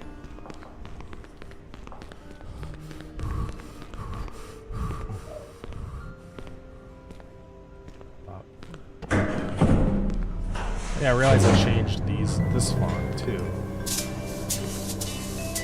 Maybe is okay? I don't know. I don't know how I feel about that. Probably fine. Alright. We'll bring an item with us. So we can get them, you know?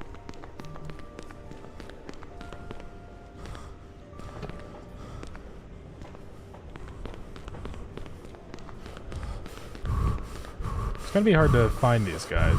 Oh, there's one. Oh, there's two of them over here. They're both just chilling around this item, so it looks like it's working. They are floating in the air, though. I don't...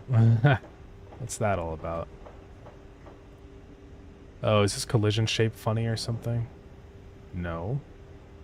How is he floating in the air? I don't get it. That's quite odd.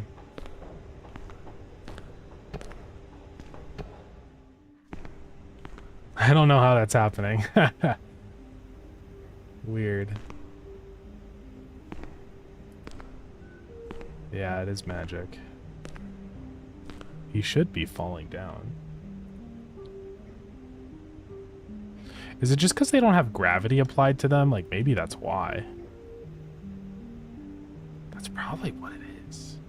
I'm gonna give them gravity. I'm gonna say velocity y is equal to -10 times delta or something. Oops, there's no delta. Set it to -10. There we go. Now they're on the ground. That's kind of funny. I wonder if that's why Ares always looked like he was floating also. That's probably why. Yeah, so they're targeting the nearest item. That's why they're all just grouped up here, because there's an item right here. You can see as I move this item around, they follow it. Which is kind of funny.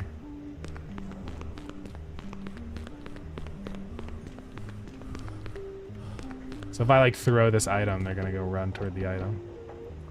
I don't know why their like sprite stuff though is a little broken. Cause that's kind of weird. They're just stuck in their idle phase for some reason. I'm not sure why. Oh, it's because I'm not calling super on process and I'm just stupid.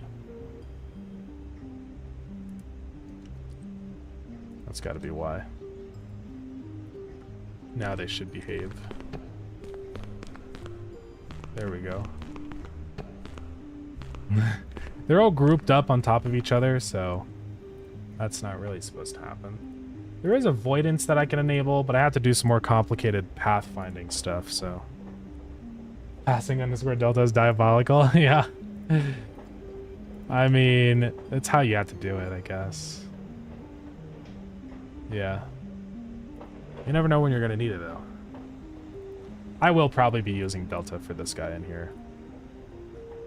Alright, so anyways, when he gets to the item, now we're going to have another check that's like if he has arrived at his location or whatever.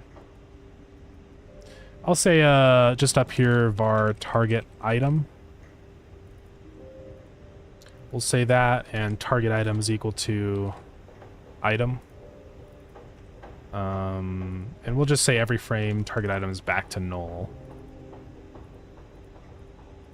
So now I want to connect up the signal here for when we say target reached, or I guess really just navigation finished,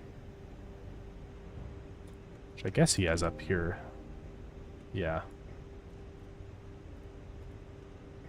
So I have to inherit.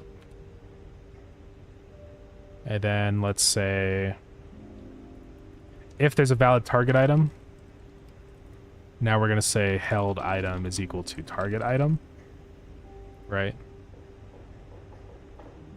And I think I can just say held item.pickup or something.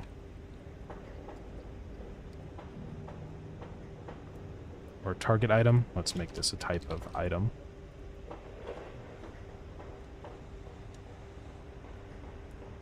Target item dot, yeah, pickup.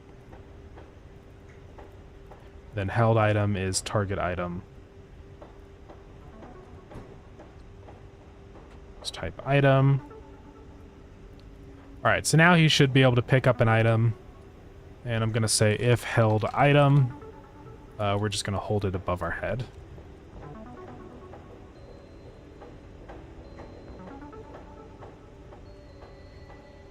Vector 3, 0, 0, 0, like -1. So you can see one of those guys have picked up an item. I need to add some more checks in here though. Like I need to make sure, right, if target item that can grab and stuff like that. Because otherwise, if an item is ungrabbable, I really don't want them to be trying to grab them. Oops. I'm gonna say if item.canGrab.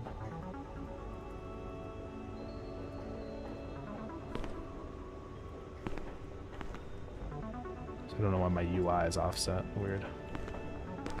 I don't know why they're still just focused around that guy, though. Because he should have called pick up on this, which should say collision layer 3 is false. I guess can grab just isn't set to... Okay.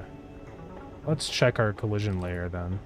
Maybe we should do, for this guy, instead of what we're doing now, do a an area 3D. I think it's going to be better. Because we'll just have it check for collision layer 3. And as soon as an item is picked up, it's removed from that collision layer, right? So... and it'll give us a nice specific radius we can grab items from and stuff, or detect them from. We'll give them a detection range of like 5 meters or something. Imagine them grabbing the tablet from the elevator. It is actually a really good point that you bring that up. I do have to make sure that doesn't happen, because that would actually probably break everything. Unless I want that to happen, but I'm not sure yet.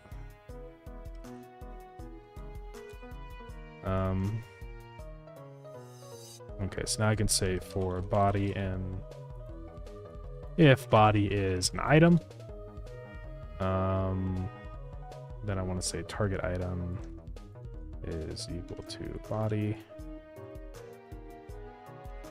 Do this as well. And I only want to run this if we don't have a held item. And also call super on this.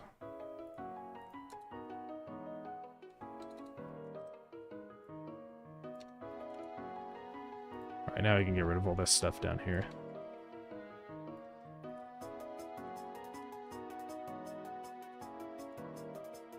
And honestly, move this down there too. Alright.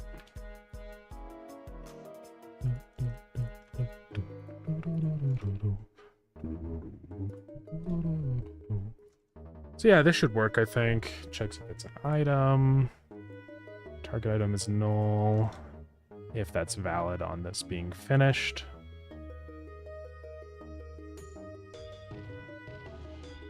Which, I kind of only want to set this to null only if we don't have any overlapping bodies. So I'm going to say if... Let's see. I'll just say it's that. If bodies.size is equal to 0, then we say held item is equal to null. Otherwise, I think I want him to remember that last item that he held. Probably. Well, no, that doesn't really work that way, because if it leaves the overlapping body area, I want him to set it back to null. So, I mean, it's probably fine. It happens in the same frame, so I don't think it'll ever be a case where it checks it down here and it's null. So I think it'll be okay. But let's give it a try.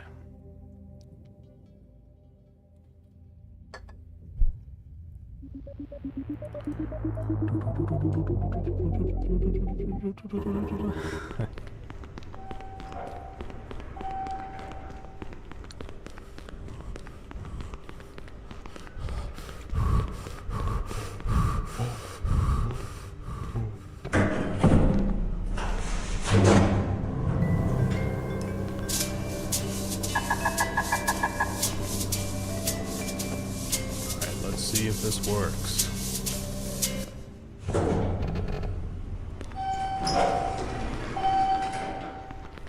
So now what we should find, instead of them just finding an item and they don't move anymore, we should just see some guys running around with an item held in their hands.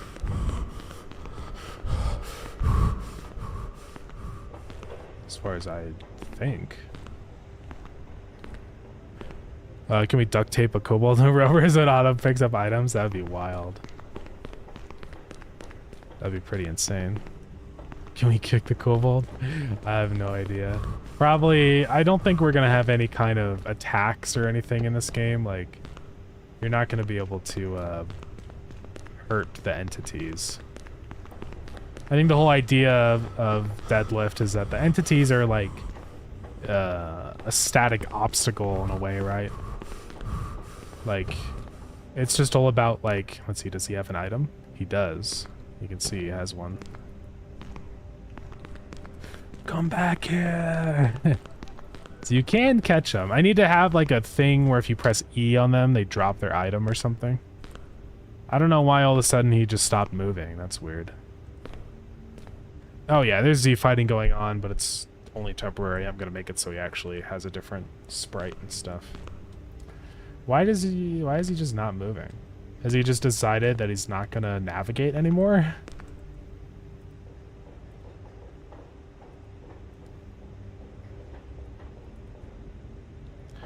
Or is this some kind of weird, sick loop happening here?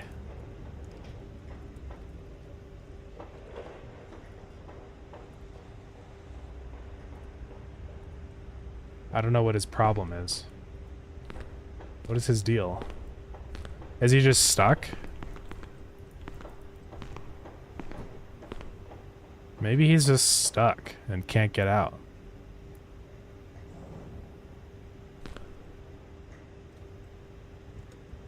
I don't know what happened to him. Let's do visible collision shapes and navigation so I can figure that out. He's just chilling. Can we run over them with the rover? Maybe. The sky's the limit, you know? There's no rules, so we can do whatever we want. So I want to look back in Ares. I want to do his animation type stuff again. Can't remember if that's something. Oh, that is something that we do everywhere.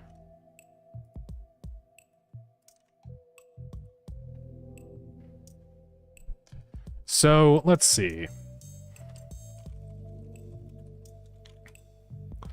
I think I can just forcibly set that and then set it to walk item.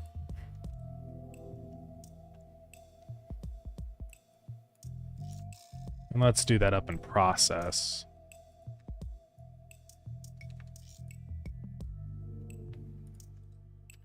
Because then inside of entity in process, it's going to check animation type. The only issue here is it sets it forcibly to idle.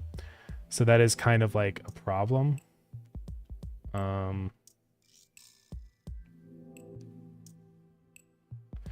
could turn that into a separate function, possibly. I mean, I can just turn off auto animation and then do it myself. You can say auto animation is equal to held item. And then if that, we say that plus that. I mean, that would probably work.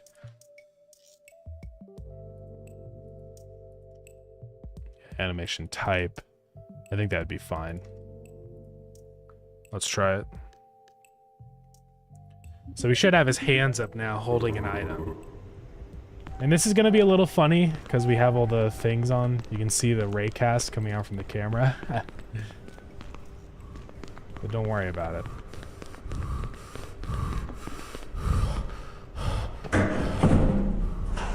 It's kind of interesting looking at stuff like this, though. You know, you get a really good view of everything. So you'll probably be able to see the navigation map here generate. Yeah. Just want to figure out what's going on, why he gets like stuck on the corners like that, because it is kind of problematic.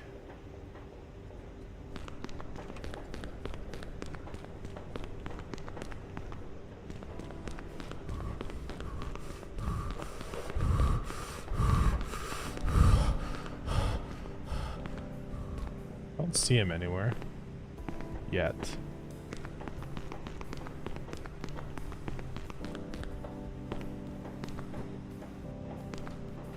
I should be able to see items being held. I don't know why I can't. Maybe there is like a radius around my camera where I can see that stuff. Oh yeah, there's one. Ah, he's gone. It's gonna be really hard to catch up with them. Let's see, maybe I could catch him around the bend. Okay, no, he got stuck again. This is what I wanted to look at. So there's obviously some kind of problem where he keeps getting stuck. Oh, that guy took the item. And also, for some reason, he's not holding his arms up in the sky, which is odd. Oh, I need to do the opposite of held item. Oops. He should be holding it up. Should be running this code. It is. So why doesn't that work? Oh, it's running a billion errors. Oh, it's because we shouldn't have another parenthesis or underscore there. There we go. Now you can see he's actually holding his hands up.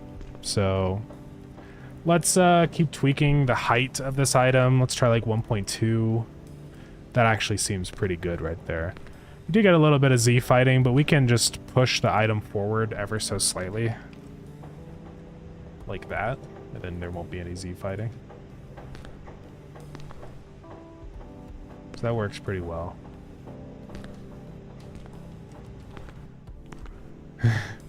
But yeah, how is he even ending up here? That's kind of my question, because he should be going toward the navigation region. Oh, does he have 2 items? He does have 2 items. How did he end up with 2 items? What? Oh, there's 2 guys here. There's 2 of them. That's why. So yeah, why is he stuck? He's trying to move.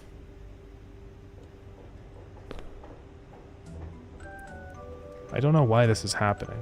Let's check our path finding and stuff in here. Because his path desired distance. Yeah, maybe we just set that a little lower. That's probably the issue.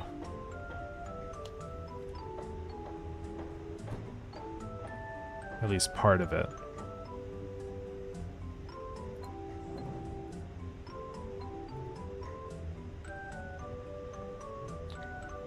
Yeah, I don't know why he just gets completely stuck here.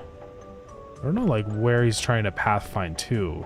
It seems like he's going there, but... They chase each other's items? I don't think they will. Once an item has been picked up, it's, like, no longer, you know, interactable or whatever. Like, it's not an empty, grabbable item, so they shouldn't do that. Maybe we let them do that. We'll have to see. Well, since he's like a little guy, I can just set his desired distance really low. And just change that value depending on the entity. Let's see if setting this down fixes his navigation problem. I'm sure we'll see him collide again somewhere, if it is a problem. Here, let's just do this. Oh wait, I actually have to, you know, activate the world though. Hold on.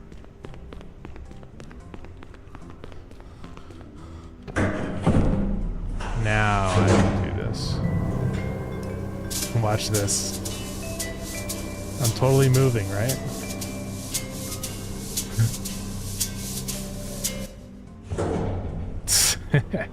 Bam, maze. So that guy's not moving at all. Are they gonna decide to move?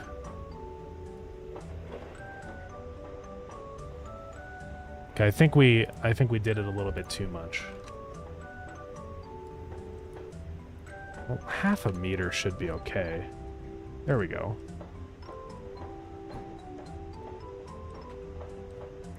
Okay, so he's not getting stuck in the corners anymore. I think he's okay.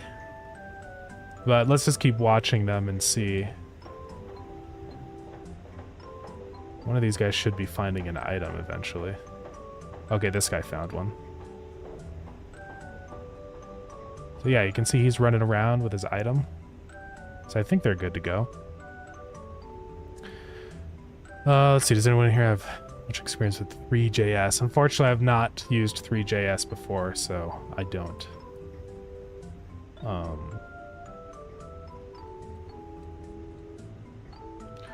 Pay no attention to the man behind the screen. Yeah, it's all smoke and mirrors, guys. That's what game development is. I don't think they're clipping into the wall. It's hard to tell with all the overlays and stuff, but let's watch. Nah, I don't think they did. I think we're okay. Look at these little scamps running around. We need to give them footstep sounds. That'll really help, you know, add a lot to these guys. What is this? Oh, this is an item. Okay. It's really cool being able to see the maze like this, like with the wireframe for the collision shapes, and then seeing the like the radiuses of guys and stuff like this. It's kind of awesome. And their collision shapes and the navigation mesh and stuff. It's really neat. Same with like the player over here. You can see like their camera and the raycast from the camera for interaction and stuff. Yeah. And all the like interaction shapes, you know? Just cubes. This guy's a sphere.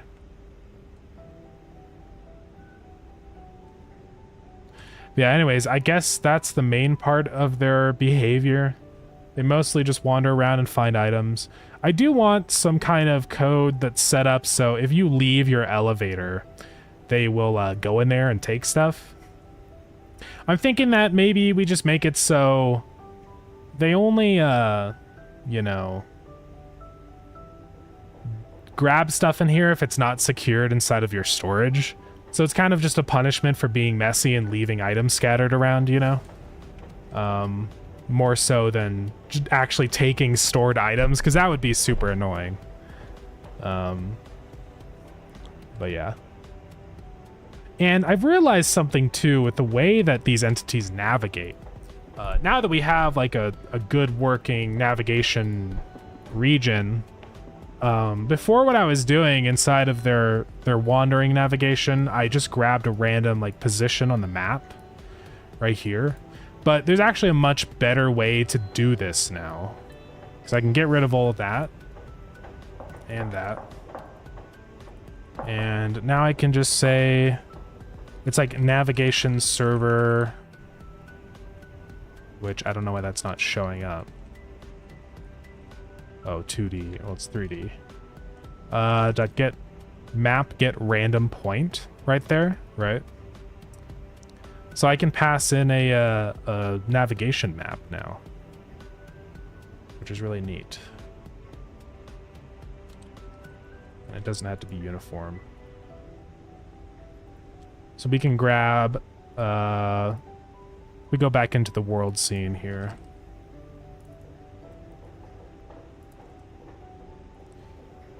Let's just stop the game. We'll have to reload it. We have our navigation somewhere. There it is. Navigation region. So I should be able to just do that. Can't remember if I used region or map before. I think I might have used region. Let's check what I did in here, because I'm pretty sure I did that somewhere.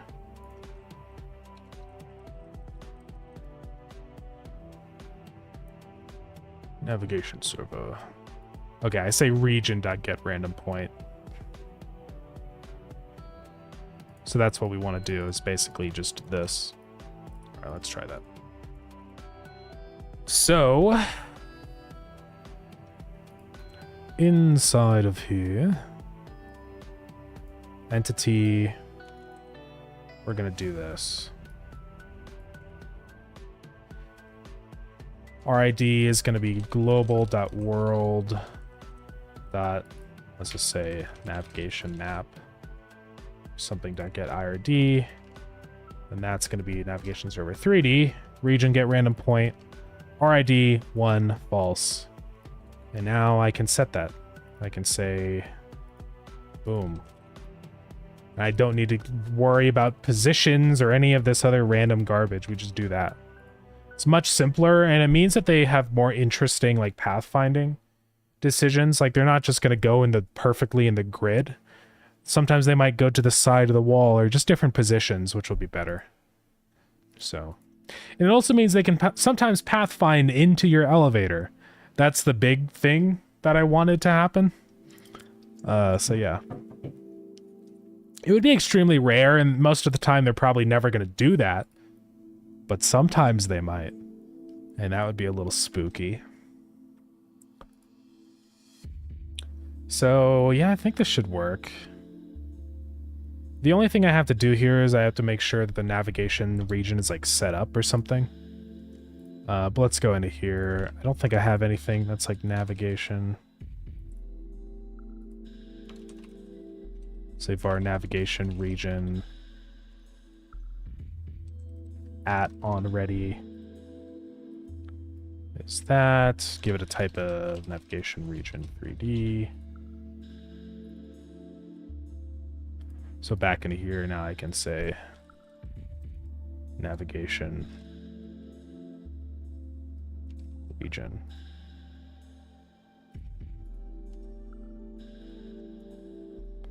I don't know why I can't grab it. Should be updating in here.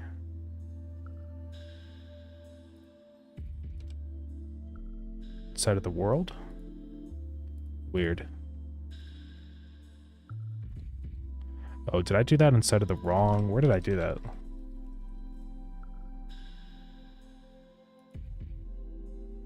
What is this node? Oh, this is the global node.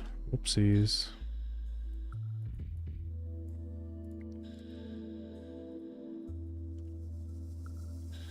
It looks like I already have stuff set up to wait for the navigation map to exist. I think at the beginning I say like await. Yeah, navigation ready.connect. So it's actually, this should work really well. I don't even have to do any funny business here. Boom. All right, let's try this out.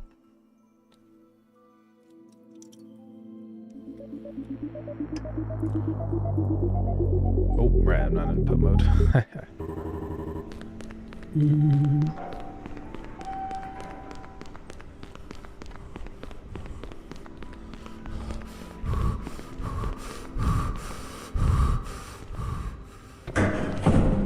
No signal. Oh yeah, I forgot I set this up. Actually works pretty well.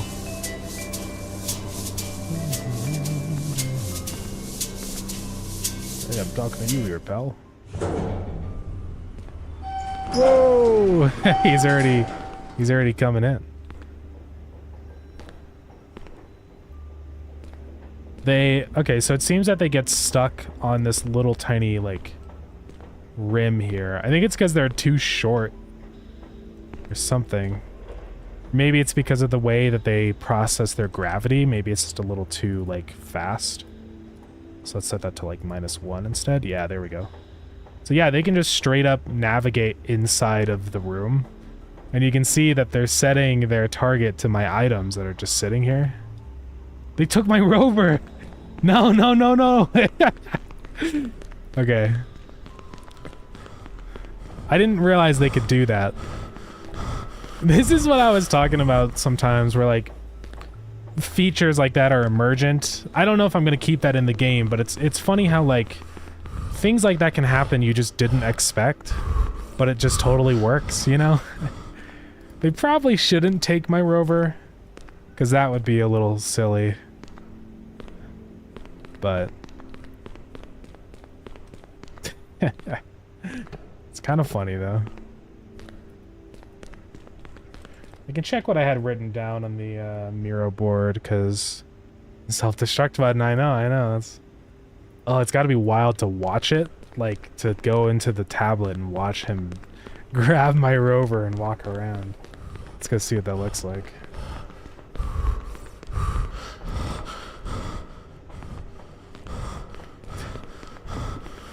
I don't know if it'll try and realign the rover or something. Also, I realize this is just stuck on no signal. We gotta fix that. Let's go back into the tablet. That should only be visible if there's no active rover.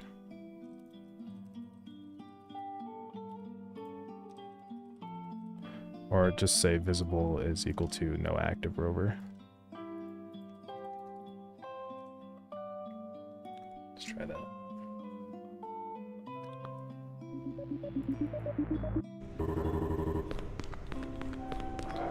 Good code. Thank you, thank you. Yeah, I try to do inline statements like that whenever I can instead of doing an if statement, because why bother? Why put more unnecessary lines, you know? Cool. Yeah, it's really funny that they can steal the rubbers. Your code is great. Yeah. I have an inkling that there's a hint of sarcasm in that statement. I don't know why.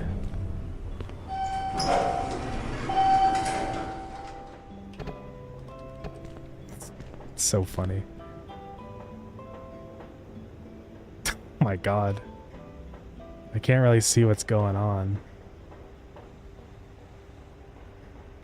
What? No! It can happen. Okay, now I'm bugged. I'm broken. But I can press that and then watch, my tablet's gonna get deleted. It's all sorts of messed up. Okay, the game is like freaking broken right now. Kobold, the strongest enemy in Deadlift, yeah. It's insane. Well, yeah, we should probably have some items that are blacklisted from them being able to grab. I think the rovers are probably too heavy for them to grab, so I don't think they'd be able to grab that. And like the tablet, they shouldn't ever be able to grab because it's up on top of the table. And they can't grab it from you if you're already holding it, so...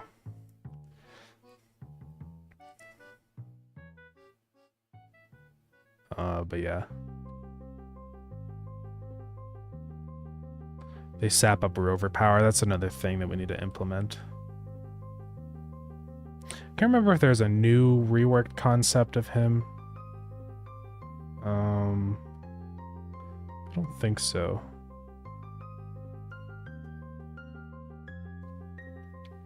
Yeah.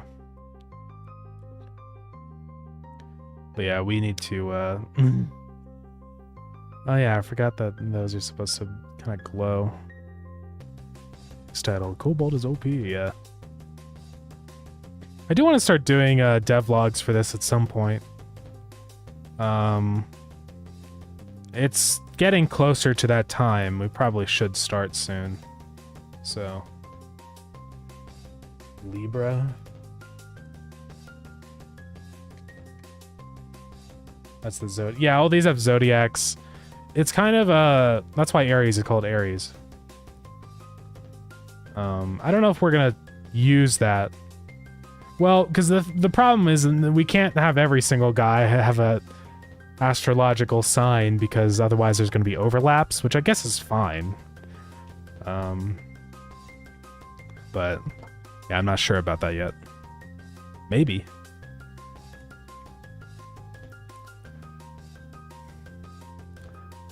Probably get rid of this now. Don't use this anymore. Sometimes the Miro board gets really slow when you add like a bunch of things onto it, especially if you don't have a hardware acceleration on. The crossed out one. This is an idea that we had a while ago. Initially, we wanted to have the ability where the rover could like install different kinds of cameras and have different like light spectrums, you know, and it's neat, but I don't know.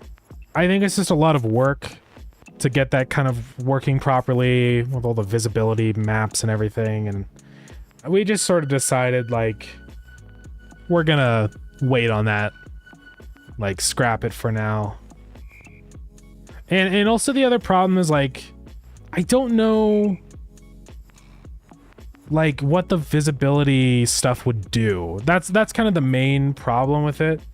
Like what would having different light spectrums do?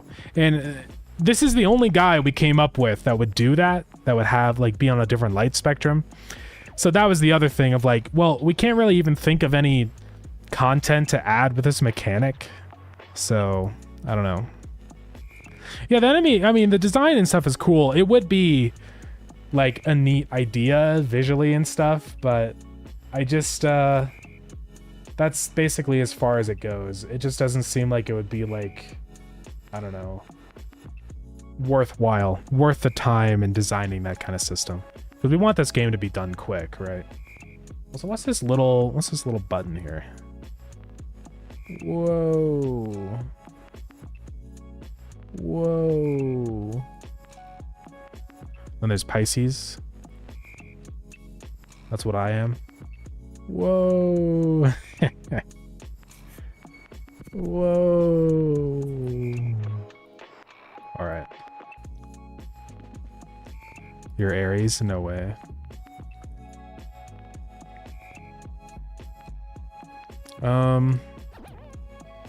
Yeah, I think we're probably at a good stopping spot for the stream now.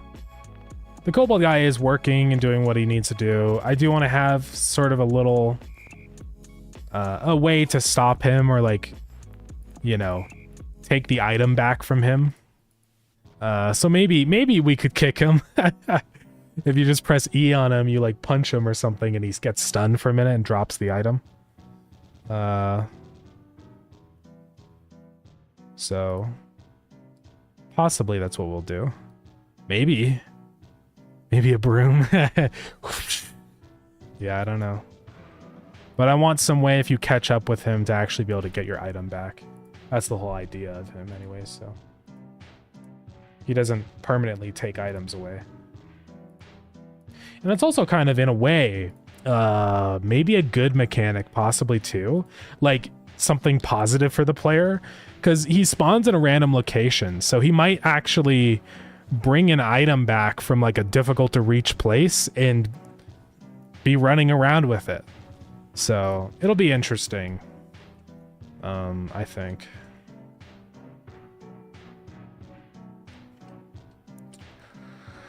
But yeah, anyways, I think we're probably gonna end the stream. We've been going for 4 hours. Christmas lights. Bio rover. Crazy. Is that the little dot on my camera right there? You guys see that right there? You can see it on my mic. I'm pretty sure that's the dot on my camera. Unless it's on my monitor. No, it's on my camera. Okay. I don't know what's up with my camera. I think I have like a dead pixel on my sensor, which kind of sucks. But you know what? When it's not on a black background, it's kind of difficult to notice. So it's fine. Who cares? I don't know why that happened. I'm not sure where it came from or anything, but it is what it is. All right. We're going to end stream. Oh, my screen's dirty. Yeah. I don't know. I've done sensor cleaning. Sorry. I've done sensor cleaning and stuff, so it's not like that. It's not that it's just a dirty sensor. I don't know what to do. I actually took my lens off and like cleaned the sensor, so it's not like a piece of dust or anything, I don't think. I don't know. I need to give it another look, probably. Anyways, guys, we're going to end stream. Who shall we raid? Is one on my forehead? Is there? I don't see it. Don't tell me there's 2 dead pixels now. Where is it? I only still see that one down there, I think. I see that one on my hair. Is there another? I don't see it. I don't know. Anyways, let's go raid Boolean. It's his 1 year of learning to dev and art things day, so why not?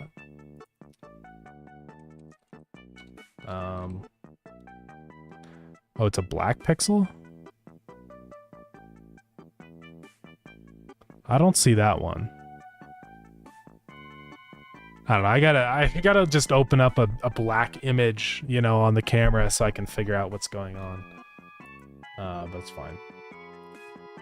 Alright, let's go start rating Boolean. Yeah, thank you gamers for coming into the stream. I appreciate it. We'll be live again on Wednesday. I'll definitely be probably spending a bit more time on Starground because the update is due on the 18th, so I need to like get that ready. But we'll be working more on Deadlift, and again, I'll let you guys know when the playtesting is ready. We're super close, though. Even closer than last time. But definitely, we will be starting that before the end of the year. So, be on the lookout. Yeah, feel free to join the Discord. Get Starground on Steam. And yeah, thank you, gamers. I'll see you all next time, Wednesday, 3:30 MST. All right. Bye-bye, everybody. Bye-bye.